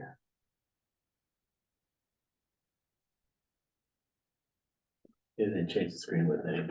No. All right, and that might be as big as it's gonna get for Okay. now. So in parentheses, it says 1.1. So if you looked in the program management plan, which you'll have linked here on all of your slides, under 1.1, there's gonna be a written narrative that supports these slides. So these slides essentially are like your outline guiding you through the administrative section, okay? So, in public contract code, 20111, so you see here, here's our first code reference here. You see that, public contract code 20111. It essentially divides 2 types of services. There's construction services and there's non-construction services, right? And so as the Citizens Bond Oversight Committee, we're reviewing really expenditures on bond projects. And so the examples that I'm going to use for these different procurements are really going to focus on what you would see for a project. So for example, non-construction services would be the purchases of like equipment, materials, and supplies. So for example, when we did the track project recently at Kennedy High School, there were some very large pieces of track equipment associated with that project. Okay, that would be non-construction services. And so the threshold, the value at which we have to bid is established annually by the California Department of Ed. And so for 2023, it's $109,300. And so if the value of the purchase exceeds that amount, then you have to go through a formal bidding process. If it's less than that amount, we still may choose to do that because that's a best practice. You get different prices, typically more competitive prices, but it's not a requirement of the code. So in the one where you're going to, you rejected the bid, are you considering doing the second method? Or will you put it out again? So that would be construction services. So that's going to be the right-hand side of the screen. So right now we're just talking about what the code defines as non-construction services, which is essentially the purchase of goods, and then non-construction services. Okay. So there are also some alternative methods associated with purchasing, alternatives to doing a direct bid. There's the CMAS, as it's kind of affectionately known, which are contracts that are put together by the state. And so you can go on the state website and also you can procure goods using one of those state CMAS contracts. There's piggybacking, which is where another agency has put out a bid with a provision that allows piggybacking, and they've established pricing for things. And you can piggyback on their bid to receive that same pricing if it's in the best interest of the district and provides a value, right, a savings. And then there are emergencies, and the code is very specific about what an emergency is, and it's essentially like a major force event, right? Think fire, think flood, not, I forgot to turn this in on time, so we're gonna call it an emergency and we're not gonna bid. So essentially, for the most part, we're always looking to bid. So that's what we're looking at for non-construction services. You mentioned the bid. That would be construction services. And so for construction services, you're hiring a contractor, right? You're hiring a builder. You're hiring someone who's gonna come on and use tools to do the construction work on the site. And so for that, the code says that you have to competitively bid anything over $15,000. We are a CUPCA district. And so our board adopted a resolution, and we're a CUPCA district. So as a CUPCA district, which is the California Uniform Public Construction Cost Accounting Act, or as my daughter would call it, CUPCA or cupcake. So you can call it cupcake, you can call it CUPCA, or you can say all of those words together. But essentially what that means is we have a higher threshold. So as a CUPCA district, there's a number of rules that we follow as outlined in statute, but we can get quotes for a construction bid up to 60,000. If it's between 60,000 and 200,000, we can do a 10-day bid, which is a shortened bid. A formal bid typically is gonna take you closer to 1 month, 28 to 35 or more days, depending on your project considerations. But between 60,000 and 200,000, you can do a 10-day, a smaller bid window. Or if it's greater than 200,000, it's a formal bid process. I did add here, there's some additional delivery methods that I would recommend doing in a future training when we talk about the project management section of the PMP. But some of those you may have heard, like lease back, which comes from the Ed Code, design build, which was mentioned earlier in the meeting, like the work that we're doing at Lake, which also comes from Ed Code. And then there's some special procurement provisions in the government code for energy services contracts. Not something that we've seen in the bond program, but something we've done as a district. So we had our non-construction services, and then we had our contractor, right? Well, another thing that you might hear a lot are professional services and special services. And that's essentially the type of services for all of the consultants that come and help us on our projects, but their tools are usually a pencil, a computer, a pen, not like a hammer and a shovel. And so these are really well defined in the government code. So professional services, that's our architect, our surveyor, engineering, project management. And so for professional services, we're required to have a fair and competitive process. And to be transparent in our procurement, we usually identify what is the best value.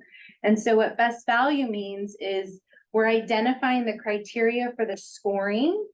And so pricing is always the highest, the greatest factor in the overall score. But there's other things that we can look at, like experience, doing very specific projects. Like if we're doing a fields project, you probably want to work with an architect who's done a fields project versus maybe one that's only done building construction. So there's other criteria that you can build into your procurement. And one of the things that's really important, we have been able to leverage almost $300 million in state funds. But every time the state sends us money, because we've leveraged our local bond dollars for state dollars, we have to go through an audit. We have to turn in a whole bunch of paperwork. And so one of the requirements for all of our projects is anytime you're seeking state fund reimbursement, you have to demonstrate that competitive selection process. And so I've included that Ed Code reference here, just because I love the code. If you couldn't tell by now, it's where I live, it's what I love. It helps me kind of just follow the lines of how we do our work. So that's professional services. That's our designer, that's our architect, that's the person drawing the plans. So then there's the special services. Special services also defined in government code.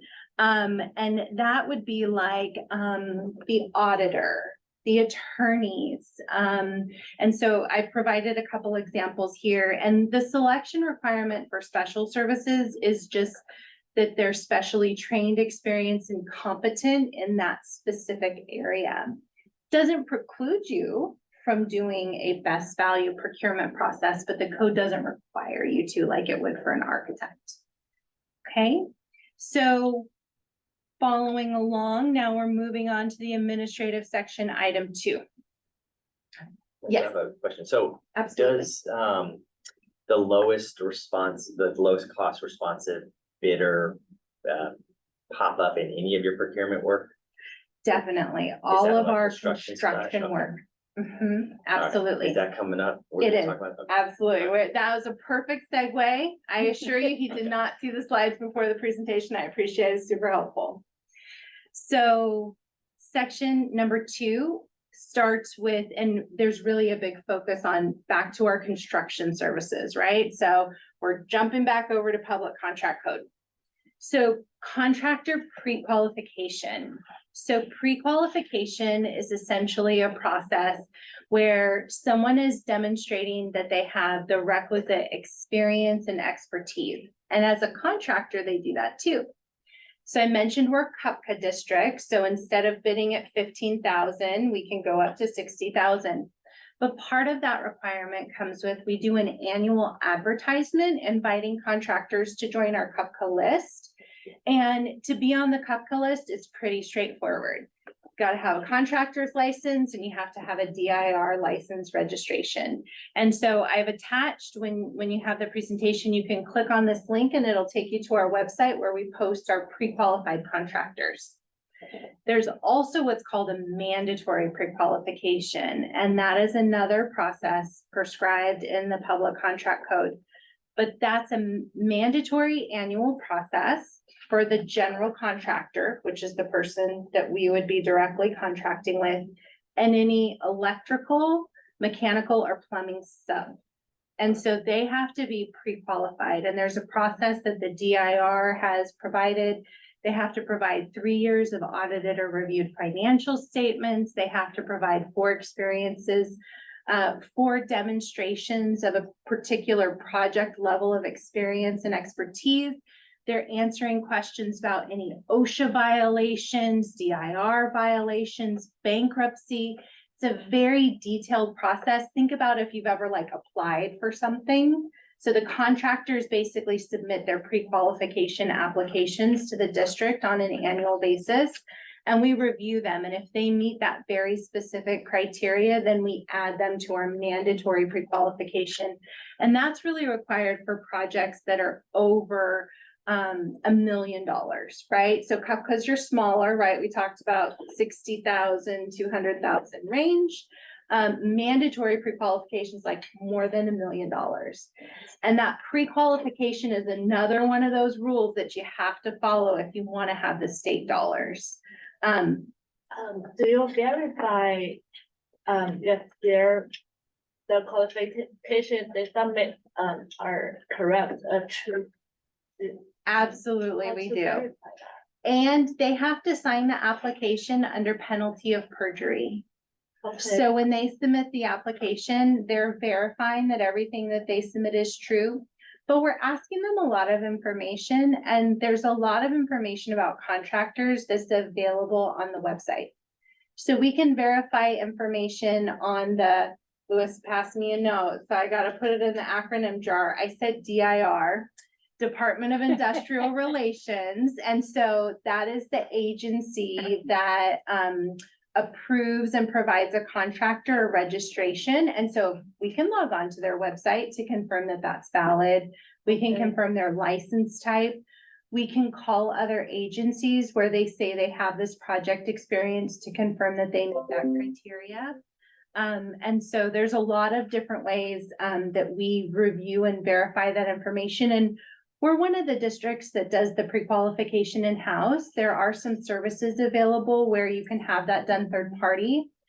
But, we're very fortunate to be located here in the Bay Area. There are so many contractors. We have a big focus on supporting our local contractors. And so we think it's really important that we do the pre-qualification work, that we understand, who the contractors are, make sure they're on our list, that we reach out to them and follow up so they don't miss out on a bidding opportunity. Typically, the more people that bid your project, the better your price is. And so we think it's really important that we have a large pool of pre-qualified contractors, and then we have a bid, we notify them and say, hey, we have this project coming up. Are you interested? Thank you. And I think in the film, they mentioned something about, at one point, the other contractors can say, can try to verify that the other person is not telling the truth.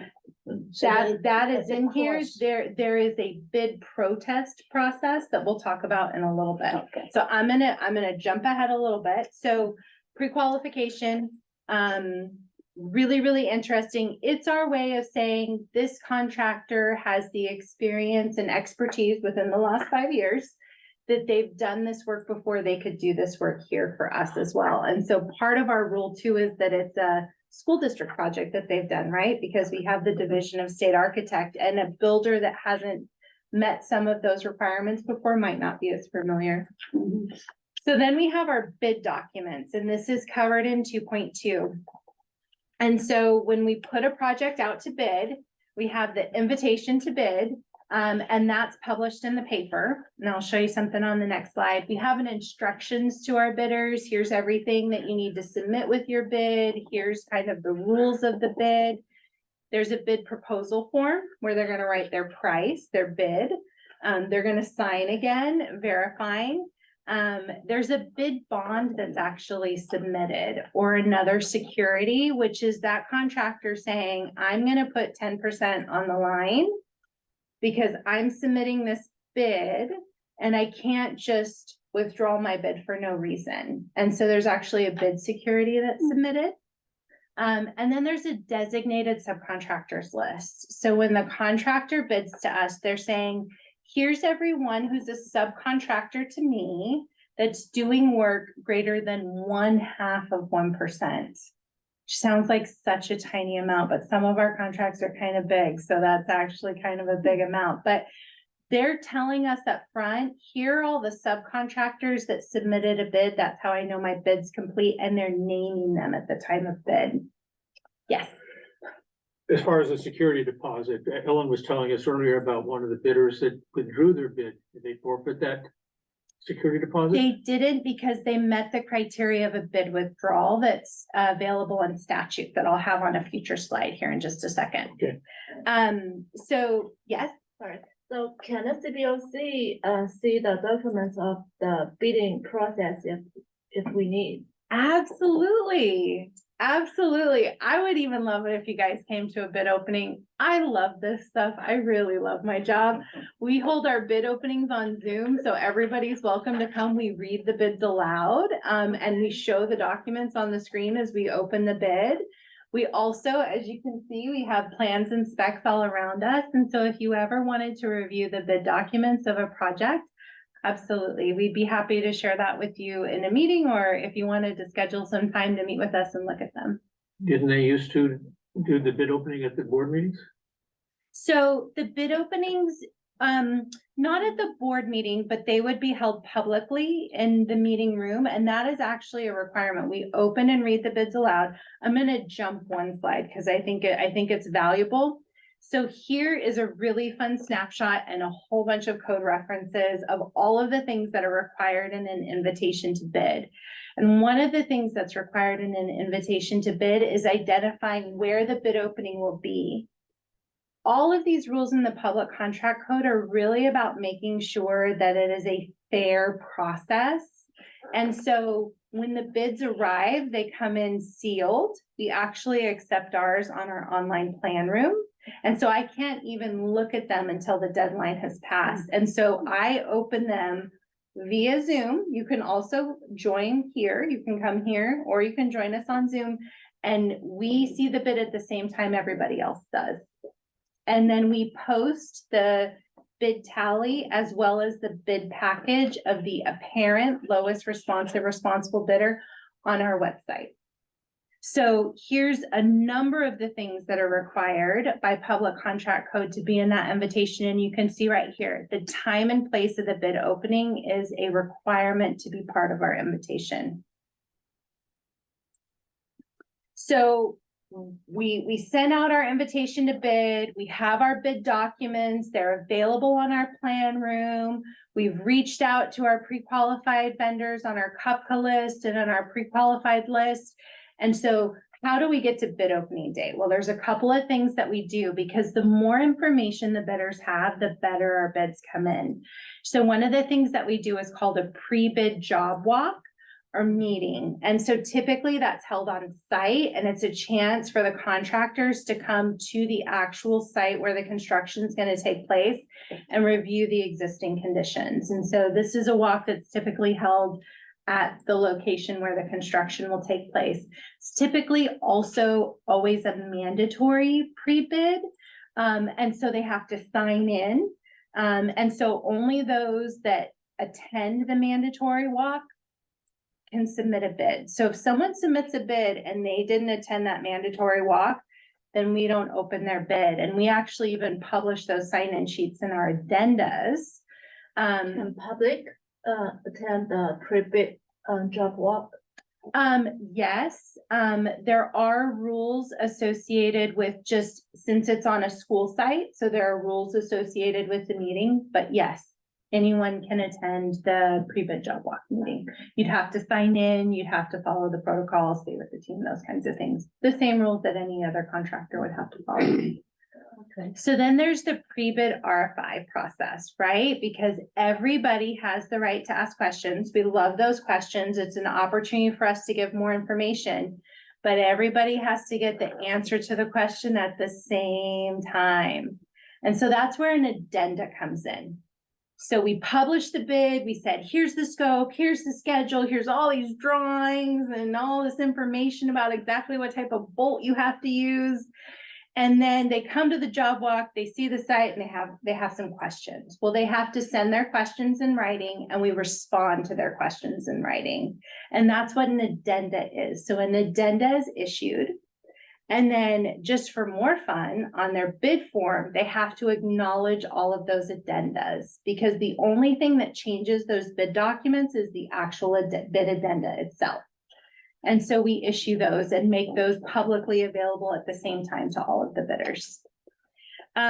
So bid opening day, and you guys, it was amazing. You guys know so many things about bids. I love it. So we have an online plan room. That's where bids come in. That's where we make our bid documents and bid addenda available. And so we host the Zoom meeting, we open the bids publicly, showing everything, and we name the apparent lowest responsible bidder. And it is just based on price, just as you mentioned. And that's straight out of the public contract code. And they're apparent at that time because we haven't evaluated their responsiveness. And so I have two other things I'll talk about quickly, then I have one more kind of tool for responsiveness versus responsible. A bid protest is an avenue that is made available for any bidder to submit a bid protest within the subscribed number of days, 3 days is identified in our bid document, to say, I don't believe the lowest bidder is responsive and here's why. So we make that available, and that's not actually a code thing. I think that's just a best practice. Bids are extremely competitive. And so a bid protest comes in, it's shared with the apparent low or whoever's being protested, and they get a chance to respond. Because it's really important that we ensure that any bid that makes it to our board meeting is responsive and responsible. A bid withdrawal. And I think one of the reasons for that is so that someone doesn't low bid and then have plan to make it up in change orders. Absolutely. So part of the requirement for the bidder is they have to submit a complete bid. They have to be able to provide the labor and all of the materials and related subcontractors to complete the full scope of work. And one of the things about the labor, I'll just mention, we talked about DIR, Department of Industrial Relations. There's what's called a prevailing wage by trade. And that's essentially a minimum wage by trade. And so you can go on the DIR, Department of Industrial Relations website, and you can look up what an electrician makes in our county. It'll tell you the scope of work they can do, their straight time pay, overtime pay. And so there's a lot of public information out there to look at. And so that people look at it and they go, you know, hey, I don't know, they could submit for a number of, submit a protest for a number of reasons. Just clarification here, for the, this is my area of expertise, the prevailing wage in the 9-county Bay Area just happens to be union wages. And they're required to use prevailing wages by, well, you got federal Davis-Bacon Act, and you can state, you got the little Davis-Bacon Act that says you must use prevailing wages for publicly funded projects. I have a question about on the change order pieces is even if there's no bid protest, what are the tools that you are able to use if change orders do start to mount up? I mean, is that just an accepted loophole? So, in the contract documents, but depending on the type of contract you have, because you could have a construction change order, which we would call a change order. You could also have like your architect or someone else that would submit an ad service, and we would call that an amendment, but it's essentially change management on your contract. And so the contract itself identifies what is a compensable change, right? What is something that has dollars associated to it, and what would be a non-compensable change. And so change orders are a very real part of the industry. And because the bidding is so specific, a lot of times those changes come if there's something that's not known at the time of bid, right? Something changed because the fire marshal came in and said, you're gonna need to do it this way. PG&E is gonna come in, right? And so there's different agencies that have changes. There's also sometimes things that you just discover in the field. And so we would always look back to what that contract language says and what that allows, so that we would follow then that change management process, no matter what type of service it would be. Okay, but if it didn't fall into those categories, I mean,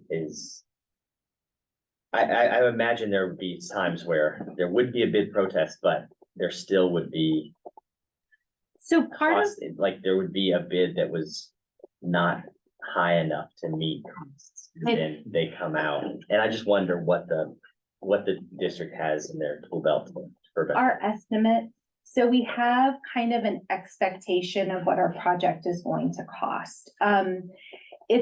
It's hard. There's a lot of market factors that you can't control. I've always wished that there was a central place where I could know what every agency was bidding on any given day. Because we could have a bid due at the same time that another agency has a bid due, and a contractor might be making a choice which bid they're gonna submit for.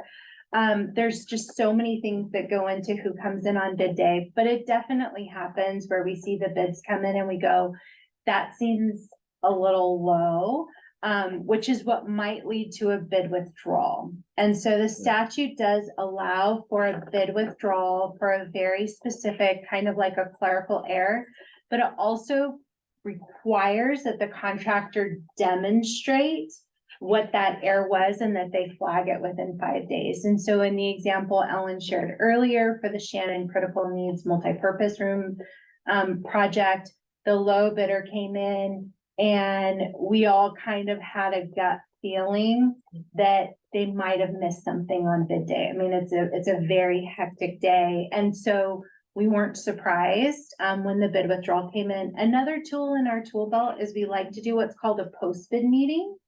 And it's a set 10 questions that we ask. And we typically just interview the 3 low bidders. And it's an opportunity where we ask the same questions, but we're able to say, was there a scope of work that was vague? Do you have, long lead procurement concerns? Did you leave anything out of the bid? The same way that we're looking at those numbers that come in on bid day, the other contractors are looking at where the other bids came in. They're looking at the sub list, and maybe it was the electrical bid that might have been the change between two bids. And so everybody is like putting on their glasses, right after the bid opening and really looking at all of those kinds of things. You might look at the sub list and go, it looks like they missed a scope of work here because I don't see that subcontractor listed. And so one of the questions in our post-bid meeting is, what is the scope of work that you're gonna self-perform? And if they're not performing a particular thing like fencing, they may have missed it. And so there's a lot of different tips and tricks that we really look at, because it's really important to us that when we submit a recommendation to the board to award this contract, we need to know that it is responsive and responsible. If another contractor has a protest Mhm. and it proves that the first contractor at the lowest bid made a mistake in his calculations, can he resubmit? No, and that is wonderful. On this slide, I'm just gonna show you that on the right-hand side, there's a number of items that are in the PMP that are like tools we use to kind of manage the bidding process. But I really want to share this slide with you because the evaluating bids, it's about responsive and responsible. And so responsiveness is determined on the face of the bid. They made a clerical error. They didn't sign a form. They didn't submit a form. They didn't list, it's on the face of the bid. You can see it.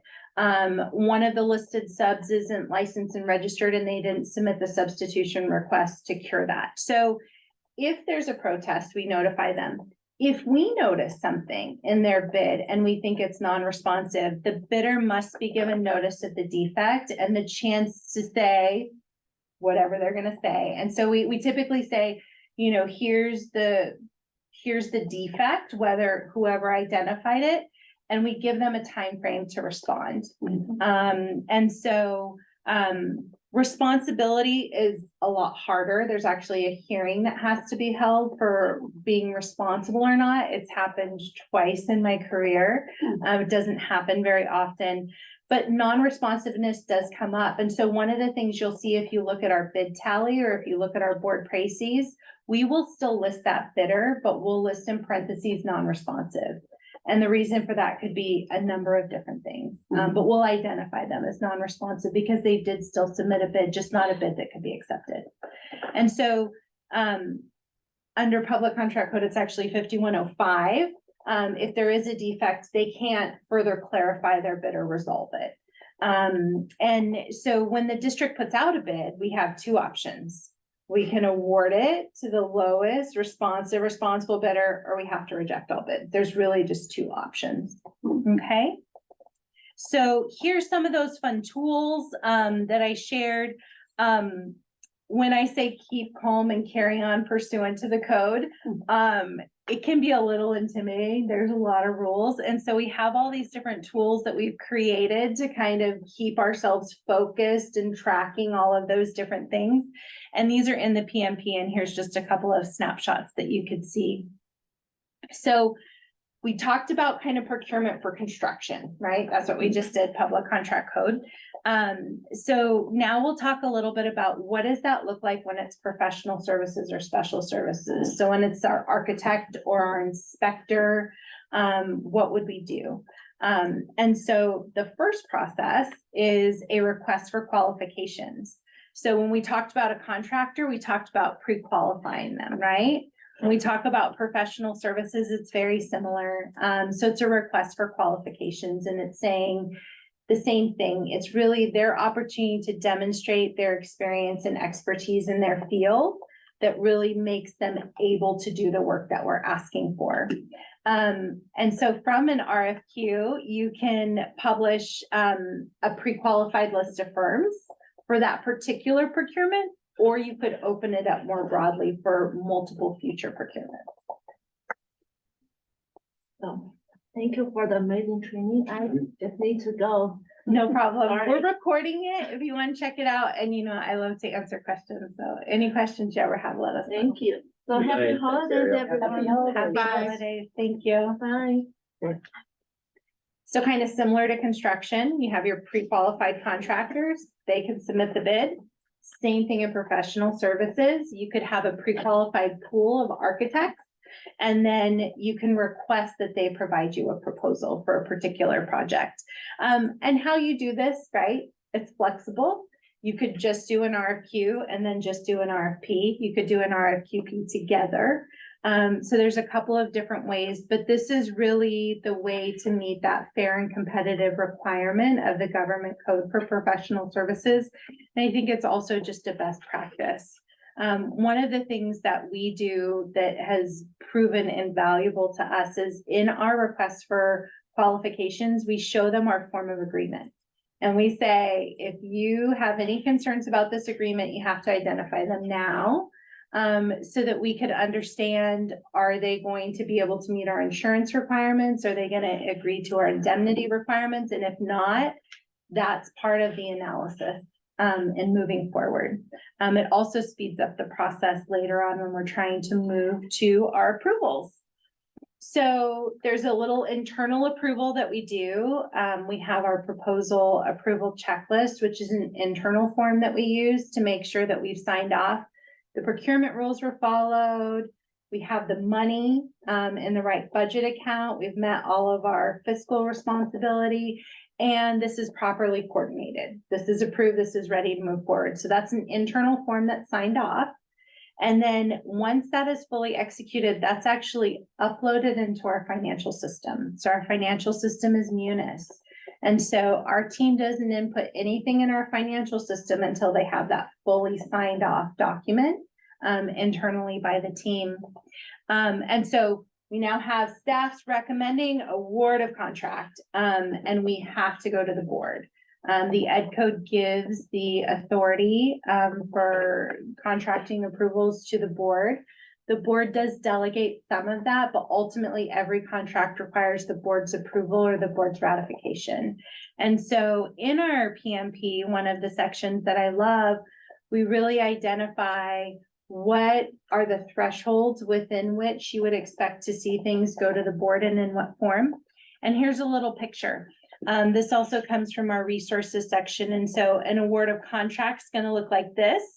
And so that's a construction contract. It's going to identify who all the bidders were, if they were non-responsive, what's the scope of work, when is the project expected to be completed. It's going to identify the account code where the money is within our board-approved project budget.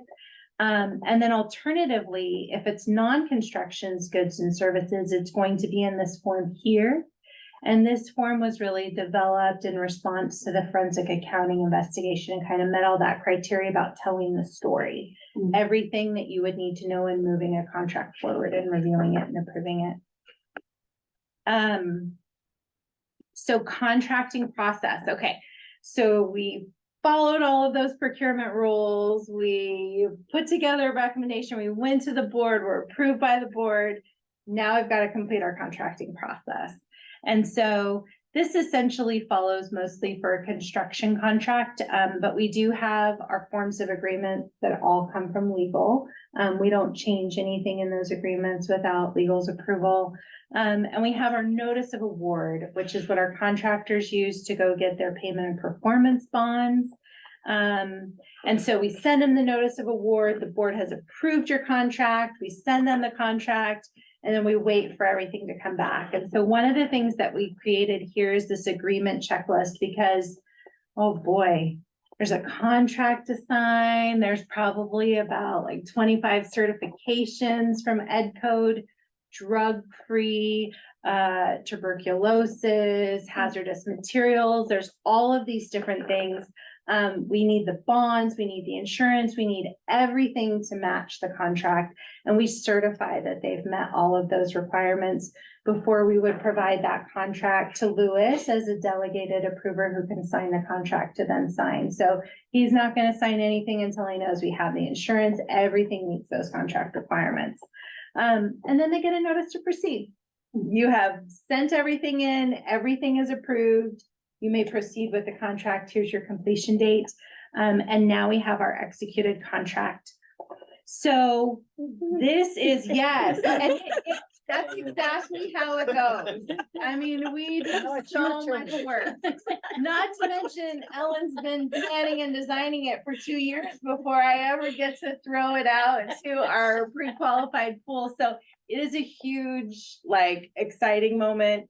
And we have our workflow here, which really kind of just walks you through it. In the PMP, what we really tried to do was tell the story in words, show the resources that we use, show the forms that we use, and then try to put it all together on a page, right? That's always the challenge. Can you get it all on a page? And so that is really our workflow. The box at the top in green identifies the different forms, some of which we just looked at. So here our notice to proceed number 3, our proposal approval checklist. We put the number down here, which tells you when that form jumps into the process. And so this is essentially our workflow and forms for construction services. And there you have it. We keep calm and carry on pursuant to code. And our bond program management plan, which is laid out our process that we follow.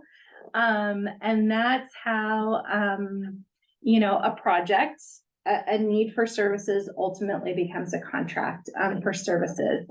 And so I really, really appreciate the opportunity to kind of share this, with the group tonight. And, if you believe this provided a lot of value, we have the 3 other sections of the PMP. That also kind of just walk through all of the different components that we do every day in our daily work, that come to you in these consolidated reports, right? And sometimes there's a question like, how did we get here? And so thank you for the opportunity to kind of share that tonight. When there's a film on our website, if you get down to the site map, and they made some training films. And one is Construction 101, and actually, she was involved in putting on that program. Now it's outdated, but it has a lot of good things. And one of the things is they're talking about for the change orders, you contract out to a specialist in that, don't you?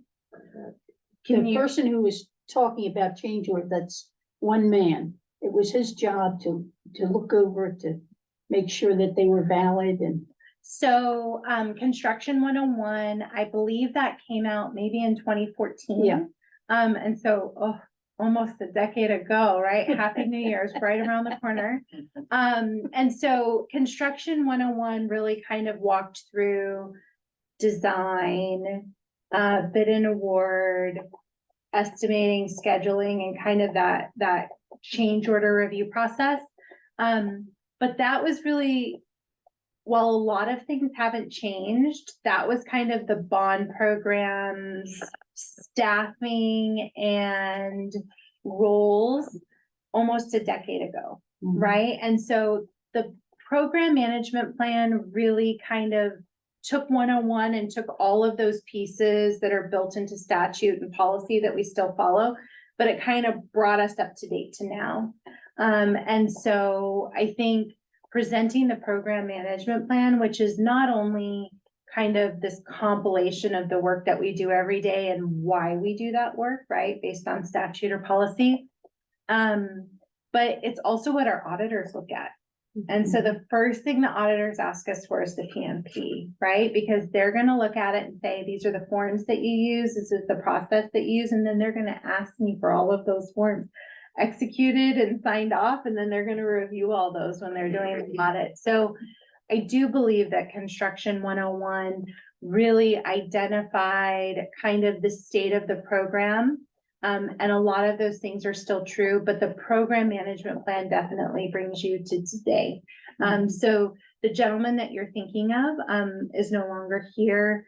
The construction document controls management and the financial reporting system that was used at that time, we're not using those anymore. We've transitioned over to other systems. And so I think if we had the opportunity to bring the other sections of the PMP, if this form was helpful, to you, it would kind of be like construction 101 Yeah, in 2024, right? The updated version. right, okay. Mhm. And one of the things that was really emphasized in that, how long it takes you to go through the planning. It can be 5 years. And Mhm. now, I don't know if that's still true, but during that one period before Ellen even gets a look at it, and that's a long time. Oh, no, I'm part of all the planning too. A question on that, like, does the board, give the kind of the green light to go out to bid? Or the real question here is, can board deliberation and decision-making throw a wrench in the process that you just laid out? Or once a bid, you're at the beginning of a bid cycle, that train is in motion and it can't be derailed. So it's a good question. There's a couple of things that I thought about when you mentioned it. One of the things that's really important is the board approves the project budget. And we can't go above that budget without the board's approval. And so going through the design process, right, you have an estimate, you think you know what it's gonna cost, but bid day is like the moment of truth. Those bids come in and the market told you, if you're going to award this bid or reject all bids, this is what it's going to cost. There isn't like a negotiation there. And so similar to Shannon, we've put it back out to market. Now, time costs money, so it can be a gamble to put a project out to rebid. We have rebid a project before at considerable cost savings. We have rebid a project before where the number doesn't come in where it was originally, right? There's just the market. There are things that are happening.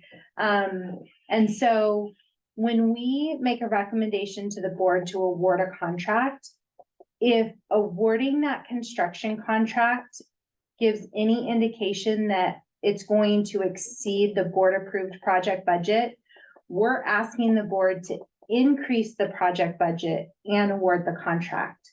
So we wouldn't ask them to award a contract if we didn't have enough money in that project budget to cover not just that contract, but all of the construction services that are gonna happen. We've gotta have in that project budget our inspector of record services, right? All of the testing and inspection. There's a change order contingency in that budget. And so on bid day, if the bids come in high and we're going to the board making the recommendation that they award it, we have to ask them for the increase at that time. And there's a couple of options, right? The decision may be go back to bid as is. The decision may be, we've got to look at some value engineering of the scope. The decision may be, let's increase the project budget because you can't build a building, right? You can't build all of those. The science labs was an example. So we had made some modifications to the scope to try to come within budget, but ultimately there was a need for a certain number of science classrooms for middle school and high school. So the board did approve an increase in the award. The board also has the right to approve or not approve the award of the construction contract. And so that will not move forward without their approval. And then at that point, we would probably be coming back to reject the bid. So I haven't seen that happen very often. But it's a really important thing that happens on bid day, right? You can have the best estimate, the best plans, you go to market and you find out what it's gonna cost. Yeah, but we don't go to the board and ask for a bid out. Once we have this. The budget is the green light essentially. We know what our scope Yeah, is, we know what we're trying to deliver, and we follow that path. How do you decide what you're going to put out for a bond measure, the amount, like the 575 million? If you don't have your, A lot of polling goes out to try to assess what Yeah. really the market conditions are. I mean, you have your projects, right? And you have your project scope or your master plan, which has for us, it's 1.4 billion somewhere in there is where it was sitting in Yeah. 2016. Yeah, I was gonna say in 2016. yeah, Yeah, that's what I mean, it's Yeah. going up like in your MP, in your master plan of 2016, where you are now is that the second one that didn't have money for reconstruction and things like that. So now it's so much more than you had there. That you would have, but you haven't really evaluated the costs yet.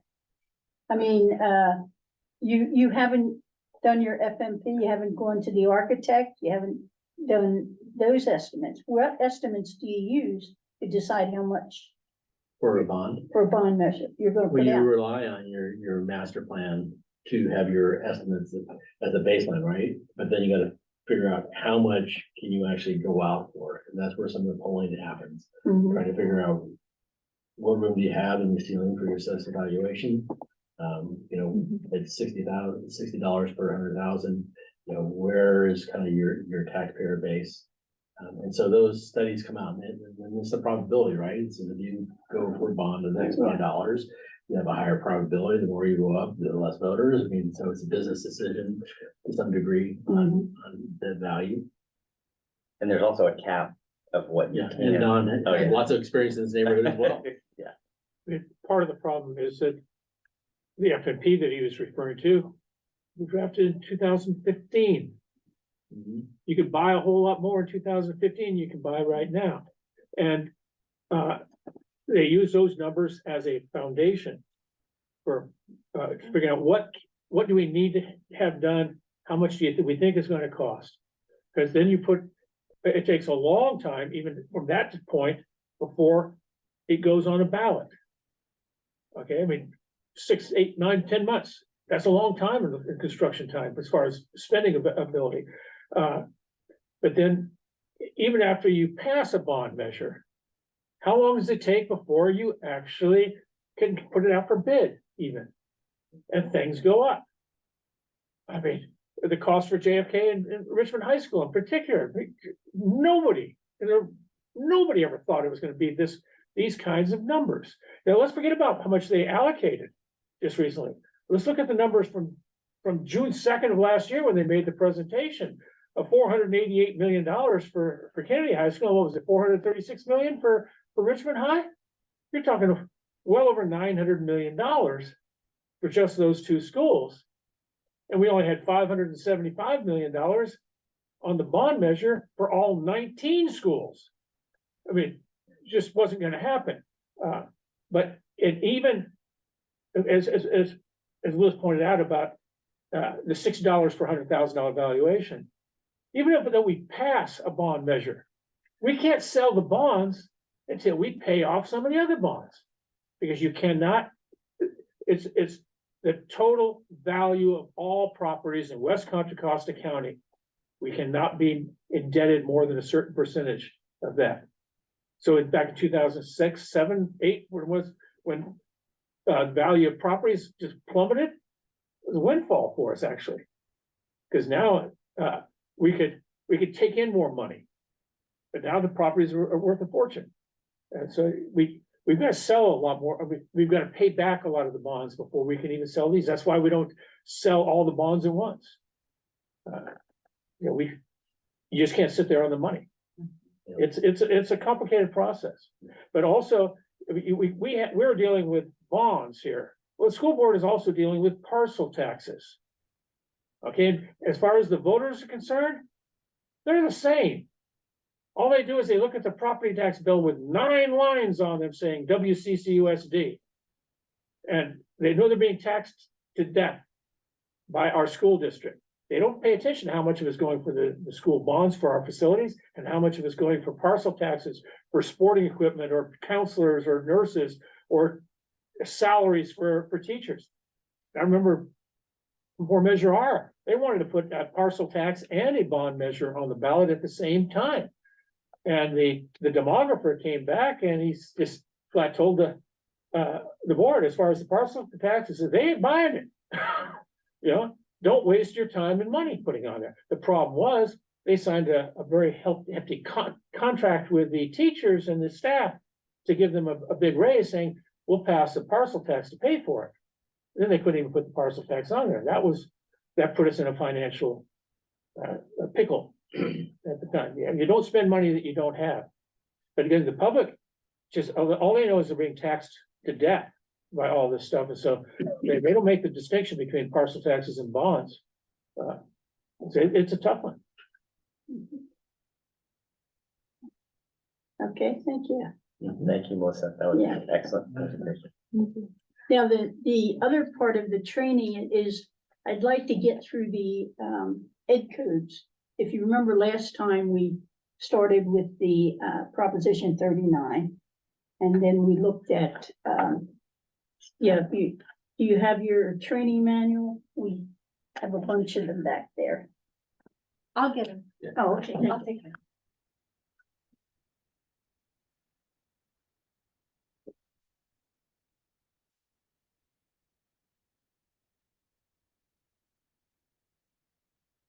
I got it.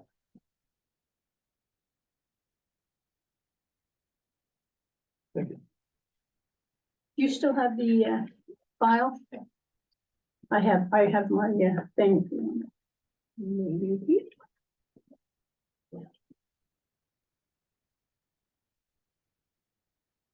remember what it's called? Training, Training, okay. the CVOC training.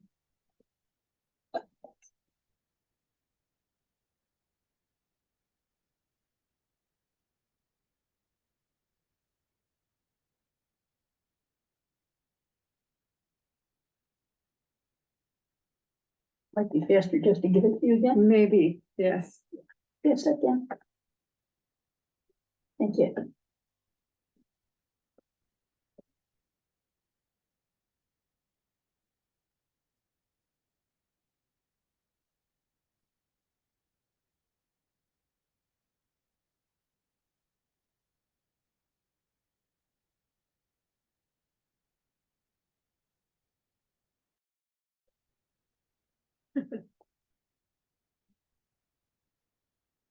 I'll download this and then I'll change back.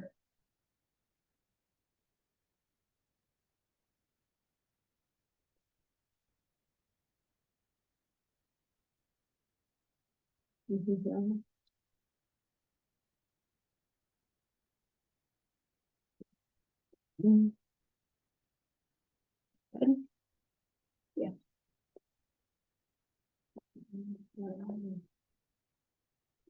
What page would you like me to go to? We can go to page 3. You see it says, yeah, that's it.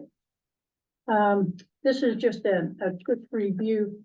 Lynn, I have this booklet on file, and I'll send you it. And I can give you a hard copy next time you come. We started with Proposition 39. We looked through it and we said that it essentially, the left-hand column, it amended the California Constitution.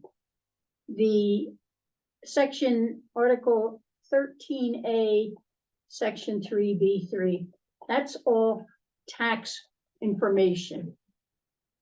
A similar article that was affected is Article 16, Section 18, and that's for public finance, and it says essentially same, amends it essentially the same, but that's for the board, what they can do. And in the taxation section, they changed the 1% of property tax that you could do it more than that. But also, if you had an independent audit for the finance and for the performance audit, it did not mention the CVOC because there were laws called ed codes on the right that were formed to accomplish what was modified in the actual Constitution.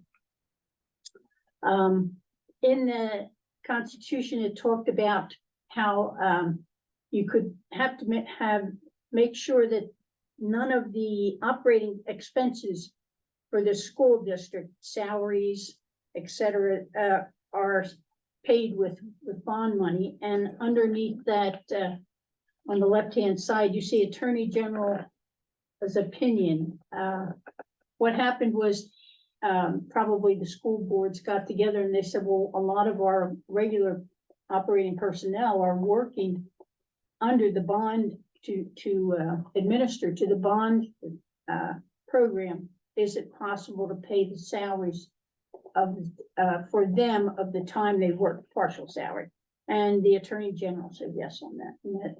And so then we go into the ed codes. And if you look down at the bottom, you'll see a website. It's the legal legislator section, where you would go to, you'd put ed code, whatever, 15278 in your browser, California ed code, and you would pop up choices. And sometimes there are a couple law firms that will interpret what the bond language is, but it's best to go to the one at the bottom here, because that's the government website. And if you see here, it starts out, each one of them, they'll have the ed code. Each one of them has, tells you where it fits into the laws and statutes. And Title I, general education, because it's the Department of Education. Then you go into code provisions, then you go into school bonds. And then there is the Act, Chapter 1.5, strict accountability. And then under that is where it talks about the citizen bond oversight, forming a citizen bond oversight committee. There are three main ed codes, and they're listed on the right, and that's what I hope to go into today.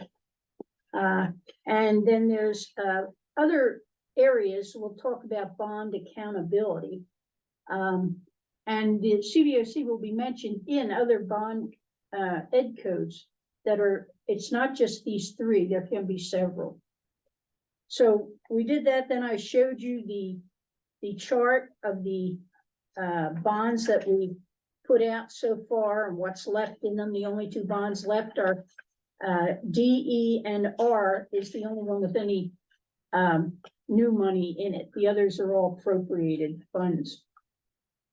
We looked at the, this is from the FMP, an overview of R. They have planning for sales. And then the next one is the estimated history of what the tax in a person's property taxes would look like. And it has up at the top, it's got all the different bond measures, then the bottom left goes down with the tax year. And if you go across, you will see if you have a $100,000 home, what your cost would be. Then we went to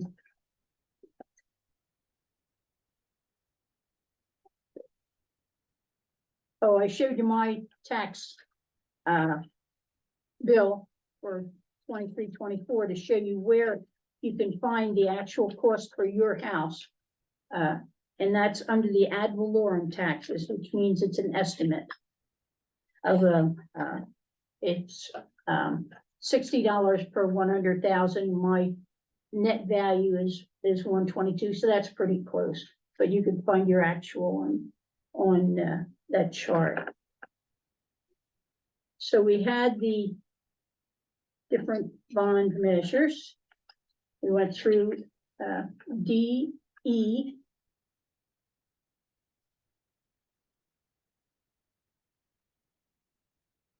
We are, I'm sorry, and here Christine. is measure R. Sorry for interrupting, but something is, came up when I got my property tax bill, and you take a look at on the right-hand column, how the text is kind of overwritten. There's more. But, You can't fit- There are more items on there. oh, I actually had to drive down to Martinez and have them printed out for me. There's only 3 or 4 more items, but it it's just, says, I had other. they ran out of room. You can't even read what those other are. Yeah, It's overtyped on you, so yeah, but it, right. I wasn't very happy about it, especially 'cause I had to drive all the way to Martinez, pay for parking, and they even made me pay for the copies of my own property tax bill. So let's go back, past Measure R. We did look at Measure R. We're going to go into that in more detail later. Hopefully when the, LKNN, comes, that's the financial advisor for the, district. They said they would come and, give us a program, and we'll go into how, the project list in the proposition or in the measure. Now, after that is the California Ed Codes, and that's what we want to go through today.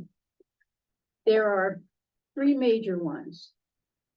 And what I did, 15278, and this is the formation and the purpose of the CBOC.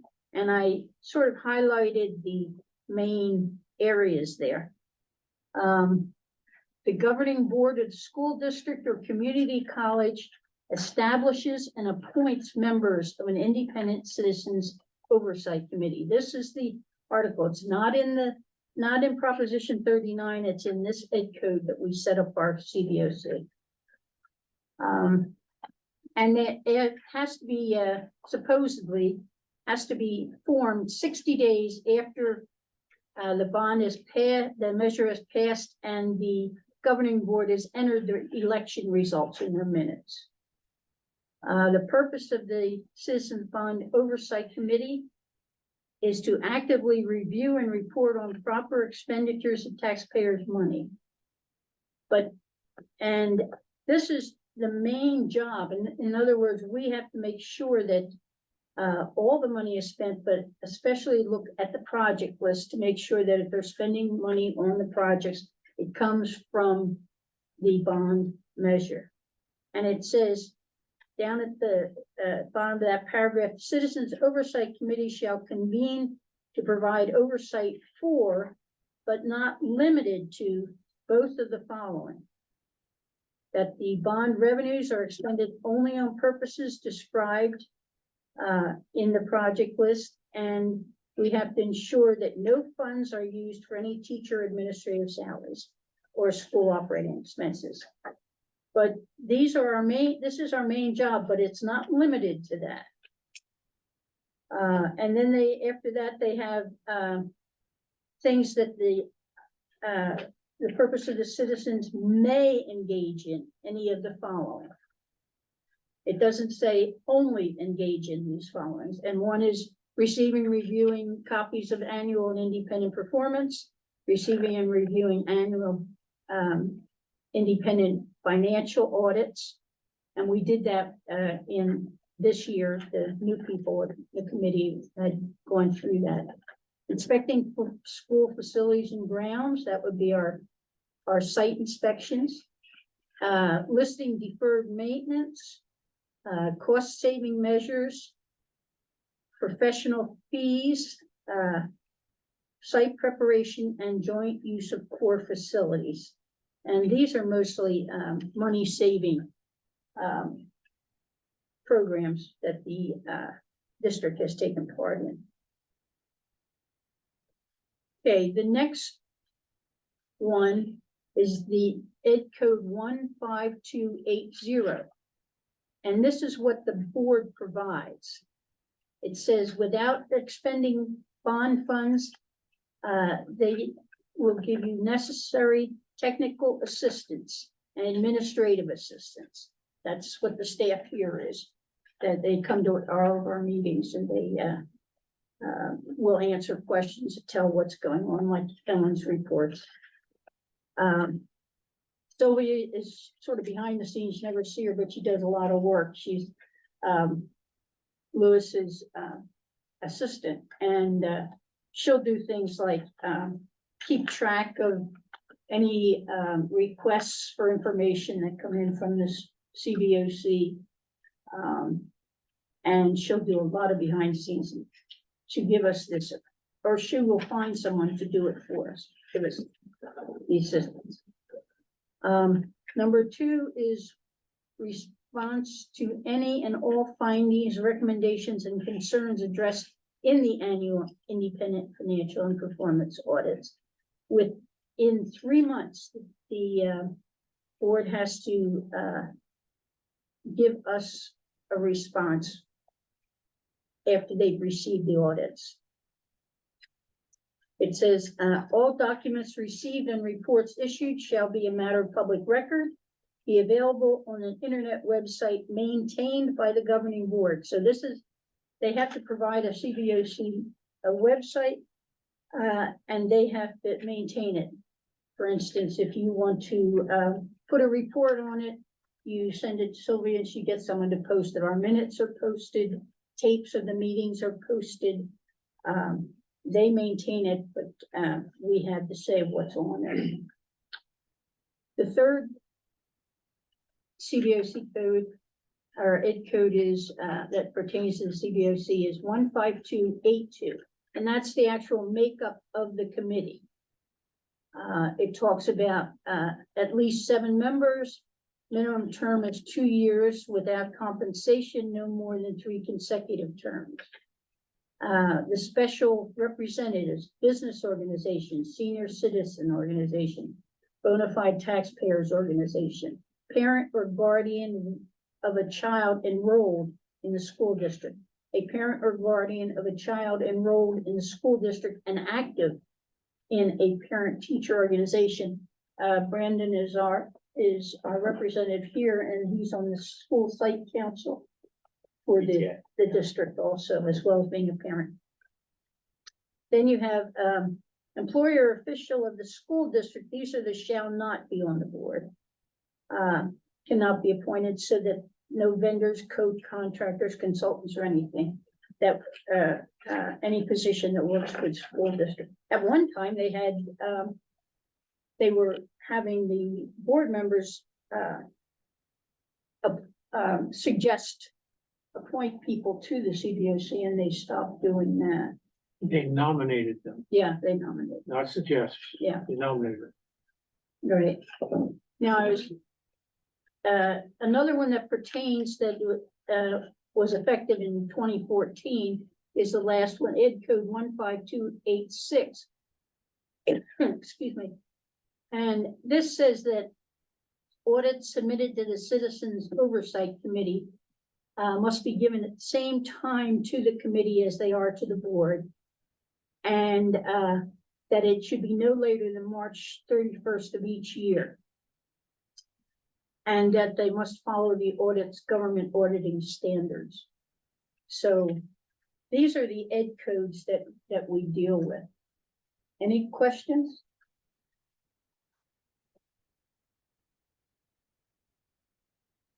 You should get to know these very well by just usage.